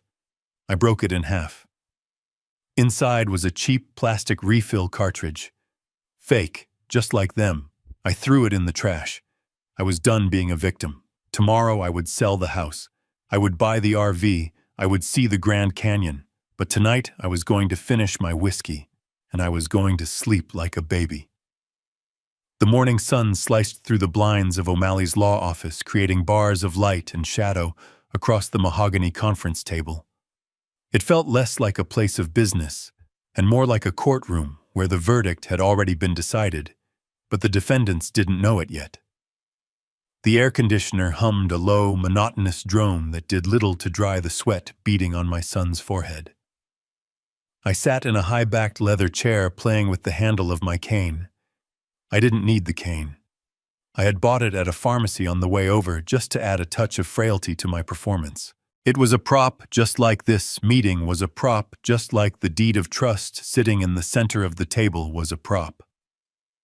O'Malley sat at the head of the table. He was a stone-faced man with eyes that had seen everything from racketeering indictments to messy divorces. He looked at me over the rim of his glasses, giving me a microscopic nod. The stage was set. Richard Sterling was pacing. He was wearing a fresh suit today, a charcoal gray number that looked impressive from a distance, but up close the fabric was too shiny, too synthetic.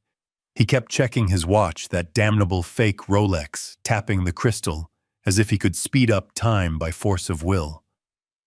"We need to wrap this up, gentlemen," Richard said, his voice tight. "I have a flight to Zurich this afternoon. Banking matters. Very sensitive." It was a lie. There was no flight. His passport had been flagged by the State Department 3 hours ago, thanks to the file I sent over. If he tried to board a plane, he would be tackled by TSA, but he didn't know that yet. He still thought he was the smartest man in the room. Vanessa sat next to Jason. She was vibrating with greed. She had her phone on the table face up, probably tracking the wire transfer status, waiting for the moment my life savings hit their account. She reached out and placed a hand on mine. Her skin was cold. "You are doing the right thing, Gideon," she said, her voice dripping with that sickening faux sympathy. "You will be so much happier in the facility. They have a garden. And bingo nights. You love bingo, right? I hate bingo. I hate games of chance. I prefer chess where every move is calculated and luck is a myth for the unprepared." I suppose so," I stammered, letting my hand tremble beneath hers. Is it nice, the home?" "It is lovely." Jason choked out. He sounded like he was being strangled. I looked at my son. He was the only one in the room who understood the gravity of what was happening, even if he didn't know the full extent. He knew he was betraying me. He knew he was signing his father's death warrant. His leg was bouncing under the table, a nervous staccato rhythm that shook the water pitcher. He kept loosening his tie, wiping his palms on his trousers. He looked ill, pale, sweaty. It was the physical manifestation of a conscience that hadn't quite died yet, but was in its final death throes. "Jason," I said softly. "Are you all right, son? You look warm." "I am fine, Dad," he said, not meeting my eyes. "Just let's get this signed. Please." O'Malley cleared his throat. He slid the document toward me. "This is the irrevocable transfer of deed and assets," he said, his voice neutral, professional.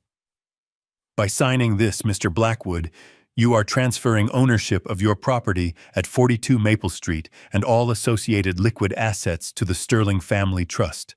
You are also granting Richard Sterling full power of attorney over your remaining affairs. Do you understand?" I stared at the paper. It was the same document from last night, but formalized, printed on heavy bond paper. It looked official. It looked final. "I understand," I whispered. "Then sign it," Richard snapped, slamming his hand on the table. "Stop stalling, Gideon. The notary is waiting. The wire deadline is in 10 minutes. Sign the damn paper." He pushed a pen toward me. Not the cheap plastic one from last night. A heavy silver pen from O'Malley's desk. I picked it up. It felt cold and heavy in my hand. I looked at the signature line. Grantor Gideon Blackwood. The room went silent. I could hear Richard's breathing heavy and fast. I could hear the click of Vanessa's nails on the table. I hovered the pen over the paper. I looked at Jason one last time. I was giving him 10 seconds.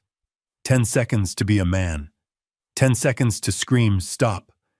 10 seconds to save his soul. 1, 2, 3. He looked at me. His eyes were wet.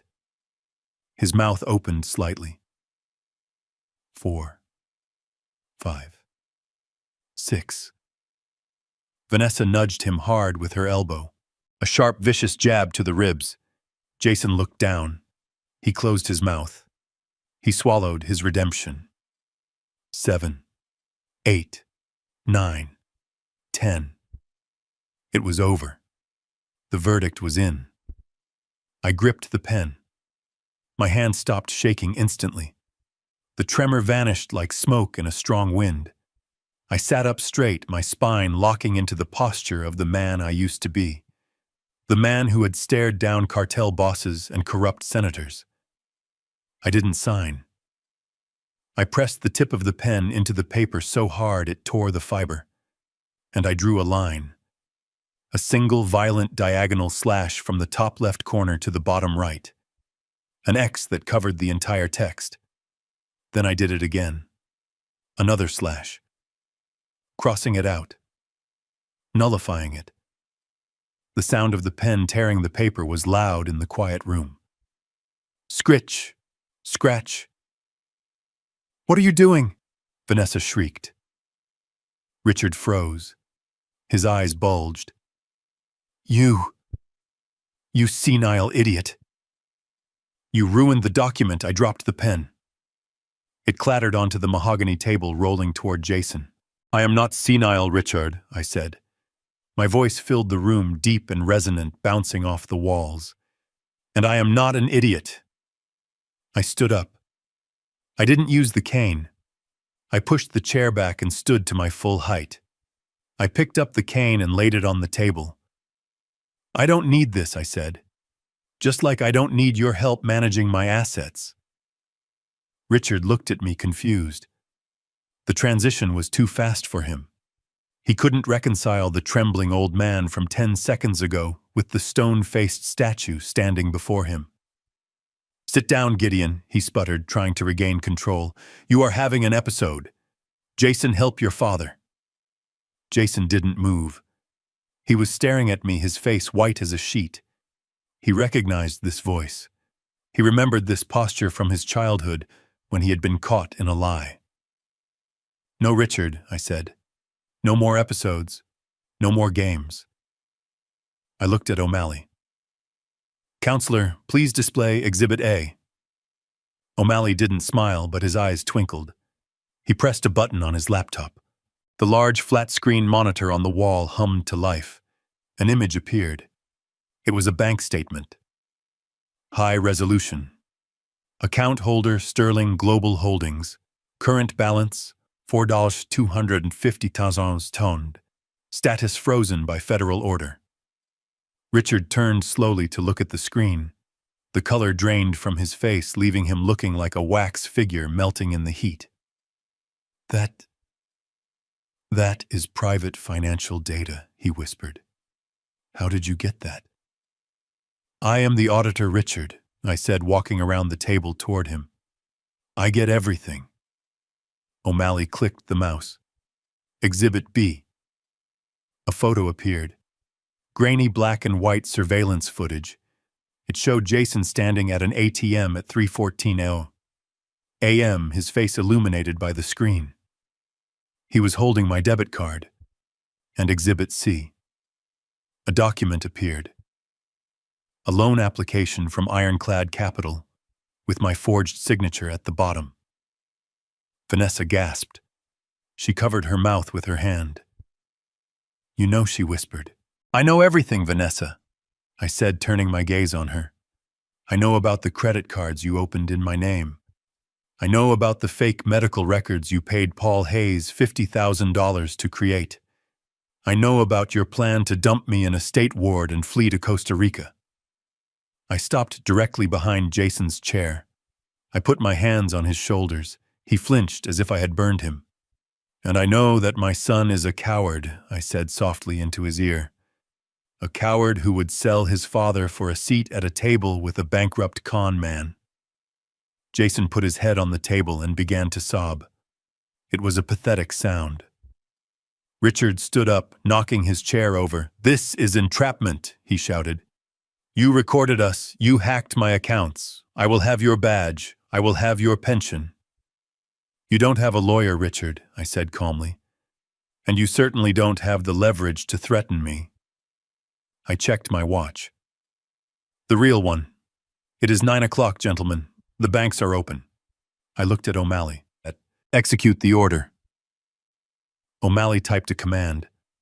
On the screen, a new window popped up. A wire transfer confirmation. But it wasn't money going to Richard. It was a seizure order. Asset seizure, Federal Bureau of Investigation. Target Richard Sterling, Vanessa Blackwood, Jason Blackwood. Reason wire fraud, conspiracy to commit murder, racketeering. Conspiracy to commit murder. Vanessa screamed. We just wanted the money. Oh. Denial of medical care to a dependent senior with intent to cause death is murder in this state, Vanessa, I said. You planned to put me in a home and let me rot. You discussed how my heart condition would accelerate the payout. That is conspiracy. Richard looked at the door. He was calculating the distance. He was thinking about running. Don't bother Richard, I said. You can't outrun a radio, and you definitely can't outrun what is waiting in the lobby. I picked up the crossed-out deed of trust. I ripped it in half, then in quarters. I let the pieces flutter down onto the table like confetti at a funeral. The party is over, I said. The door to the conference room opened. It wasn't a secretary with coffee. It was Sergeant Kowalski. And behind him, 2 men in dark suits with earpieces. Mr. Blackwood, Kowalski said, nodding to me. We are ready to take custody. Richard Sterling slumped back against the wall, sliding down until he hit the floor. The great tycoon, the man who ate the weak, was reduced to a puddle of linen and regret. I looked at Jason.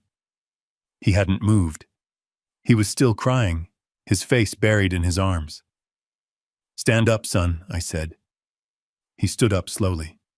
He wouldn't look at me. He held his hands out for the cuffs automatically. He knew. He finally knew.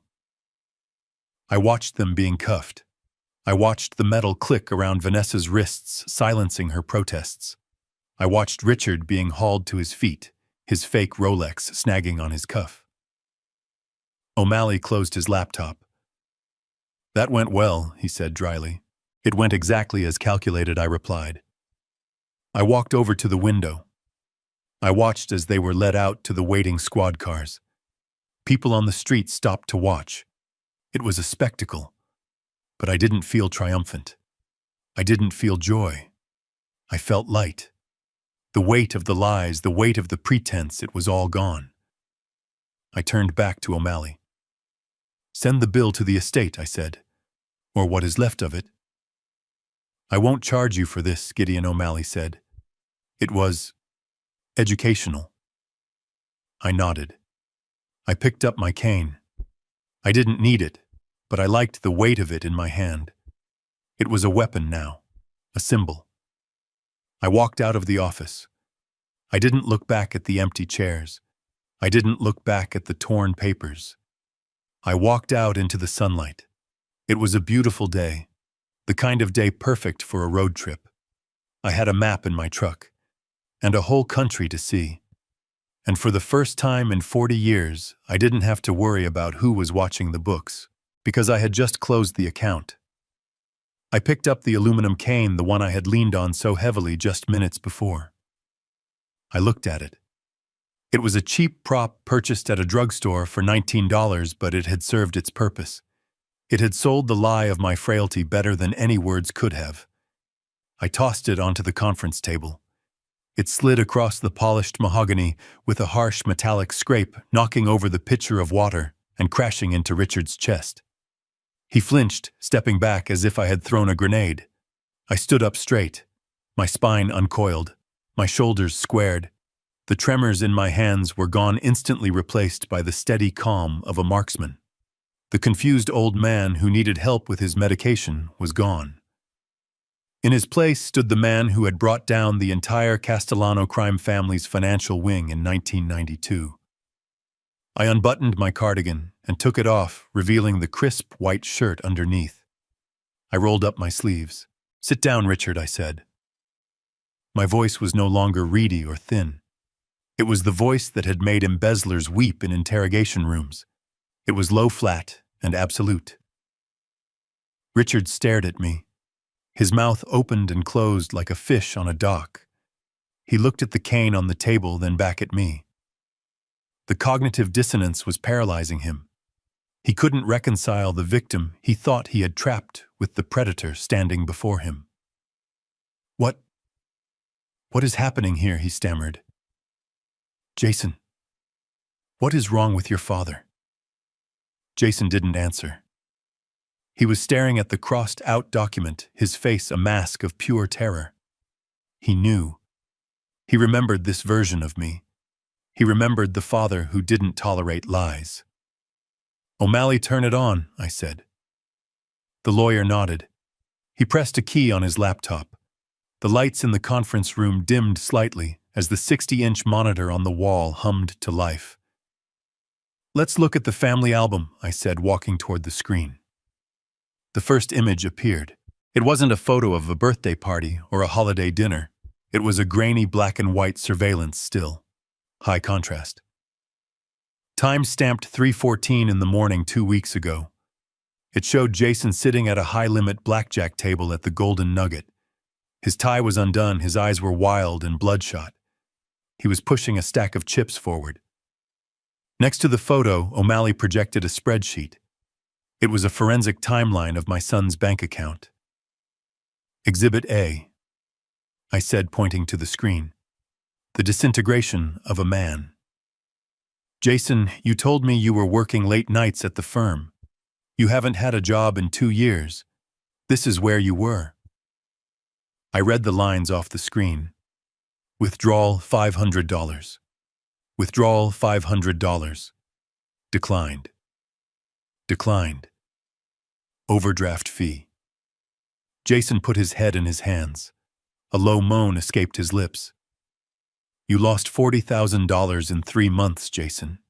You gambled away your severance. You gambled away your savings. And when that was gone, you started gambling with my money. Vanessa stood up. Her face was pale, but her eyes were furious. "Stop this!" she screamed. "This is an invasion of privacy. You hacked his accounts." I turned to her all. "I didn't hack anything, Vanessa. I audited him. And speaking of audits, let's look at Exhibit B." O'Malley clicked the mouse. The screen changed. This time it was a document, a bankruptcy filing from the Southern District of New York, dated 10 years ago. Debtor name Richard Sterling, status discharged, assets liquidation, and next to it a more recent document, a foreclosure notice on a penthouse in Miami, dated last week. "Your father isn't a tycoon, Vanessa," I said, my voice cold. "He is a ghost. He has been insolvent for a decade. He has been floating checks and moving debt from one shell company to another to keep up the appearance of wealth. The Bentley outside. It is a rental, and the credit card used to rent it was declined this morning." Richard was shaking now, not a fake tremor like mine had been, but a real bone-rattling shake of terror. "This is slander," he hissed. "I have assets. I have liquidity. You have nothing." I roared, slamming my hand on the table. O'Malley clicked the mouse again. Exhibit C. The screen filled with a PDF. It was a federal document. The seal of the Department of Justice was watermark in the background. Title: United States of America versus Richard Sterling. Charge 18 U.S. Code 1943, fraud by wire, radio, or television. Status: active arrest warrant. The room went dead silent. The hum of the projector fan sounded like a jet engine. "Wire fraud, Richard Thoreau," I said, stepping closer to him. "You have been soliciting investors for a real estate development in Arizona that doesn't exist. You took deposits via email. You wired the money to an account in the Cayman Islands. That is federal jurisdiction. That is the big leagues." Richard backed away until he hit the wall. He looked at the door. He looked at the window. He was a rat in a box, and he knew it. You couldn't know that. That is sealed. That is—" "I made a phone call," I said. "To a friend at the bureau. I sent him your file 3 days ago, Richard. When Jason tried to scam me with the car accident, I knew something was wrong. I started digging. And when I dig, I hit bedrock." I looked at Jason. "You forged my signature on a mortgage application, Jason. You tried to sell my house out from under me to pay off this man's debts. You weren't saving Vanessa. You were feeding a parasite." Jason looked up. His eyes were red and swollen. "He promised me Dad. He promised he would pay it back. He said it was just a bridge loan. He said—" "He lied to you," I shouted. "He used you. He knew I had equity.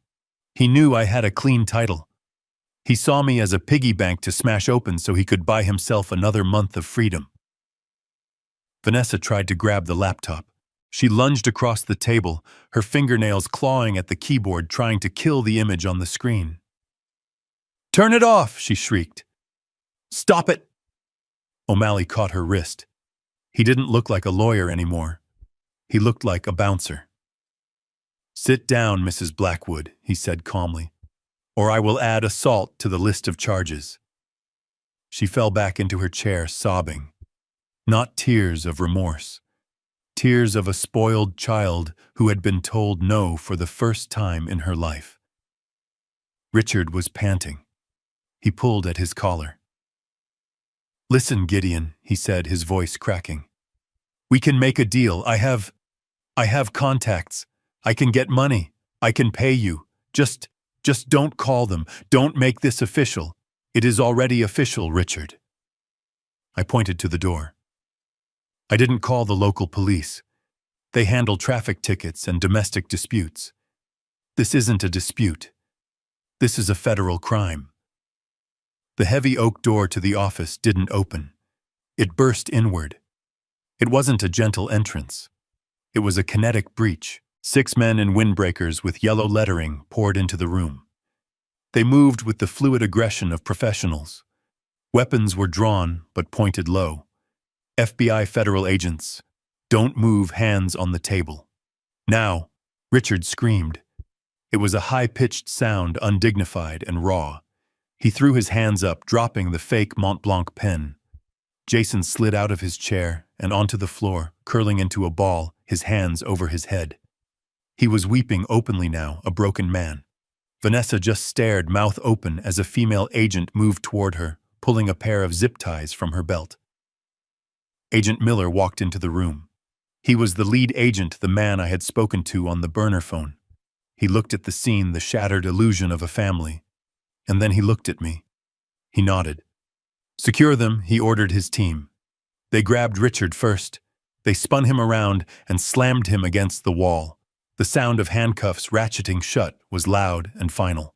Click, click, click. You can't do this, Richard yelled, his face pressed against the drywall. Do you know who I am? I am Richard Sterling. We know exactly who you are, Miller said coolly. You are inmate number 49211. They pulled Jason up from the floor. He didn't fight. He was limp, dead weight. He looked at me as they cuffed him. Dad, please. I didn't look away. I didn't flinch. You made your choice, Jason, I said. My voice steady, though my heart was breaking. You chose him, you chose the lie. They cuffed Vanessa last. She was screaming, spitting, cursing me, cursing Jason, cursing the world. This is your fault, she yelled at me. You old miser, you have millions. Why didn't you just give it to us? Why did you have to ruin everything? Because I earned it, Vanessa, I said. And you tried to steal it. That is the difference. Agent Miller walked over to me. He stood next to Richard, who was being hauled toward the door. Richard looked at me. His eyes were wide with a new kind of realization. He looked at the way the agents deferred to me. He looked at the way Miller stood next to me, not as a protector, but as a peer. Who are you? He whispered. You are just a retired accountant. Miller laughed. A short bark of a laugh. Just an accountant, Miller said, shaking his head. Mr. Sterling, you didn't do your homework. Gideon Blackwood isn't just an accountant. He is the legend. He wrote the manual on forensic auditing. He is the reason half the mobsters in Chicago are currently making license plates. Richard's jaw dropped. The blood drained from his face, leaving him looking gray and old. You were the auditor. I leaned in close. That's right, Richard. And I just finished my last audit. You came up short. Take him away, Miller. The agents marched them out. Richard stumbling, his fake Rolex catching the light one last time.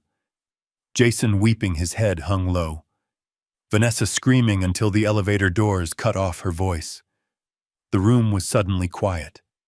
The projector hummed. The image of the arrest warrant still glowed on the screen. O'Malley took off his glasses and rubbed his eyes. Jesus, Gideon, he said softly. That was intense. It was necessary, I said. I walked to the window. I looked down at the street below. I saw the black SUVs. I saw my son being pushed into the back of one. I saw the life I thought I had built driving away in handcuffs. I felt a deep, hollow ache in my chest. It wasn't victory. It was surgery. I had cut out the cancer, but I was still bleeding. But then I looked at my reflection in the glass. I stood tall. I wasn't the shaking old man anymore. I wasn't the victim. I turned back to the table. I picked up the crossed-out deed of trust. I ripped it in half, then in quarters.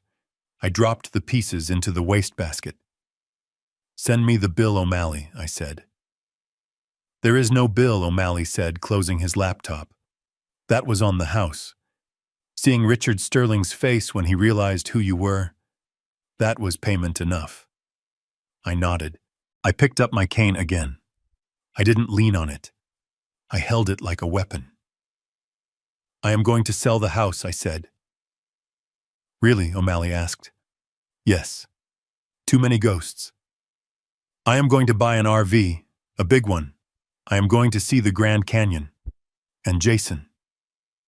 I paused at the door. Jason has a public defender. He has 5 years to think about what he did. Maybe when he gets out, he will be the man I tried to raise. But until then, he is on his own. I walked out of the office. I walked into the lobby and out the front doors. The sun was blindingly bright. The city noise washed over me. I took a deep breath. The air smelled of exhaust and coffee and freedom. I was 72 years old. I had no house, I had no family. But I had my dignity. And I had a full tank of gas. It was a good day to start over. The wheels of federal justice usually grind slow, but when the evidence is gift-wrapped by a forensic accountant with 30 years of bureau experience, they grind with the terrifying speed of an industrial shredder. It took exactly 3 months to close the file on the Blackwood and Sterling conspiracy. I attended the sentencing hearing, not because I wanted to see them suffer, but because an auditor always stays until the final numbers are tallied. Richard Sterling tried to represent himself. It was a final act of narcissism from a man who believed he could talk his way out of gravity. He spent 3 days lecturing the judge about high finance and the nature of leverage. The judge, a stern woman who had zero patience for white-collar predators, sentenced him to 20 years in a maximum security federal penitentiary. No parole. Sterling collapsed when the gavel fell weeping into his hands like a child who had dropped his ice cream cone. Vanessa received 3 years. Her lawyer tried to paint her as a victim of coercive control, a dutiful wife following orders. But the credit card records I provided showed she was the one buying the plane tickets to Costa Rica, and the text messages I recovered from her phone showed she was the architect of the plan to declare me incompetent. 3 years for wire fraud and elder abuse. She didn't look at me as they led her away. She just stared at the floor, her face a mask of ruined ambition. And Jason, my son. He received 5 years. The sentence was heavier than Vanessa's because he was the one who physically forged the signature. He was the one who betrayed the fiduciary duty of a child to a parent. When the sentence was read, he looked back at the gallery. He looked right at me. I think he expected me to stand up to object to save him one last time. I stayed seated. I kept my face blank. I had saved him enough. 5 years was a mercy compared to the lifetime of guilt he was going to carry. The next day, I sold the house. I didn't hire a staging company. I didn't bake cookies to make it smell like home. I called a We Buy Ugly Houses investor I knew from my old days chasing asset forfeitures. He came over at 9 in the morning. He walked through the rooms kicking the baseboards, checking the foundation. He offered me $600,000 cash, as is. 2-week close. It was below market value. A realtor would have told me to hold out for $800,000. But I didn't care about the extra $200,000. I was paying for speed. I was paying for severance. Done, I said, shaking his hand. I spent the next week purging 40 years of accumulation. It is strange how little of a life is actually essential when you strip it down. I hired an estate sale company to handle the furniture. The mahogany dining table where I had recorded their confession went for $2,000. The leather armchair where I had waited for Richard went for $500. I walked through the empty rooms on the final day. The house echoed. It smelled of dust and emptiness. I looked into Jason's old room. The walls were still painted the blue he had chosen when he was 12. I looked at the kitchen where we had eaten thousands of breakfasts. I waited for the nostalgia to hit me. I waited for the tears. They didn't come. All I felt was the relief of a man who has finally put down a heavy load he had been carrying for too long. This wasn't a home anymore. It was just a structure of wood and drywall where a crime had occurred. I packed a single box, the photo of my wife, my badge, my service awards, a few clothes, and my laptop. I walked out the front door and locked it. I dropped the key into the lockbox for the new owner. I didn't look back. I didn't wave goodbye. I walked down the driveway to my truck where the engine was already running. The rearview mirror framed the house perfectly as I drove away. I watched it shrink until it was just a white speck in the distance, and then I turned a corner and it was gone. I didn't feel like I was losing a past. I felt like I was gaining a future. The ledger was closed, the balance was zero, and the road ahead was wide open. The desert air in Arizona is different. It is clean, dry, and honest. It burns the lungs in a good way. I was driving a 40-foot Class A motorhome, a beast of chrome and steel that cost more than my first 3 houses combined. I paid cash. The engine hummed a low, steady vibration that felt like a second heartbeat beneath the floorboards. I watched the red rocks of Sedona pass by in the panoramic windshield. For the first time in my life, I wasn't chasing a paper trail. I was just chasing the horizon. I pulled into a dispersed camping site near the north rim of the Grand Canyon. The silence was absolute, broken only by the wind moving through the pinyon pines. I set up camp. I made a fire. The dry mesquite wood caught quickly, snapping and popping in the twilight, sending orange sparks drifting up toward the first stars. I opened the packet of mail my forwarding service had sent to the general delivery at the local post office. Most of it was junk. But at the bottom of the stack was a plain white envelope. The return address was stamped in red ink, Federal Correctional Institution, Danbury. Jason. I held the letter in my hand. It felt light, insubstantial.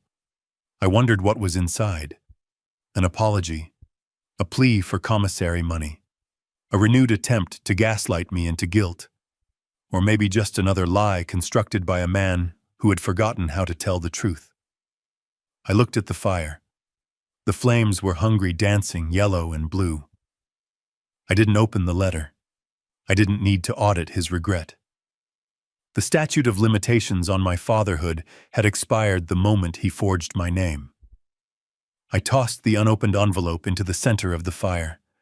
I watched the paper curl and blacken. I watched the ink of my son's name turn to ash and float up into the vast, uncaring sky. The case was closed. The file was archived.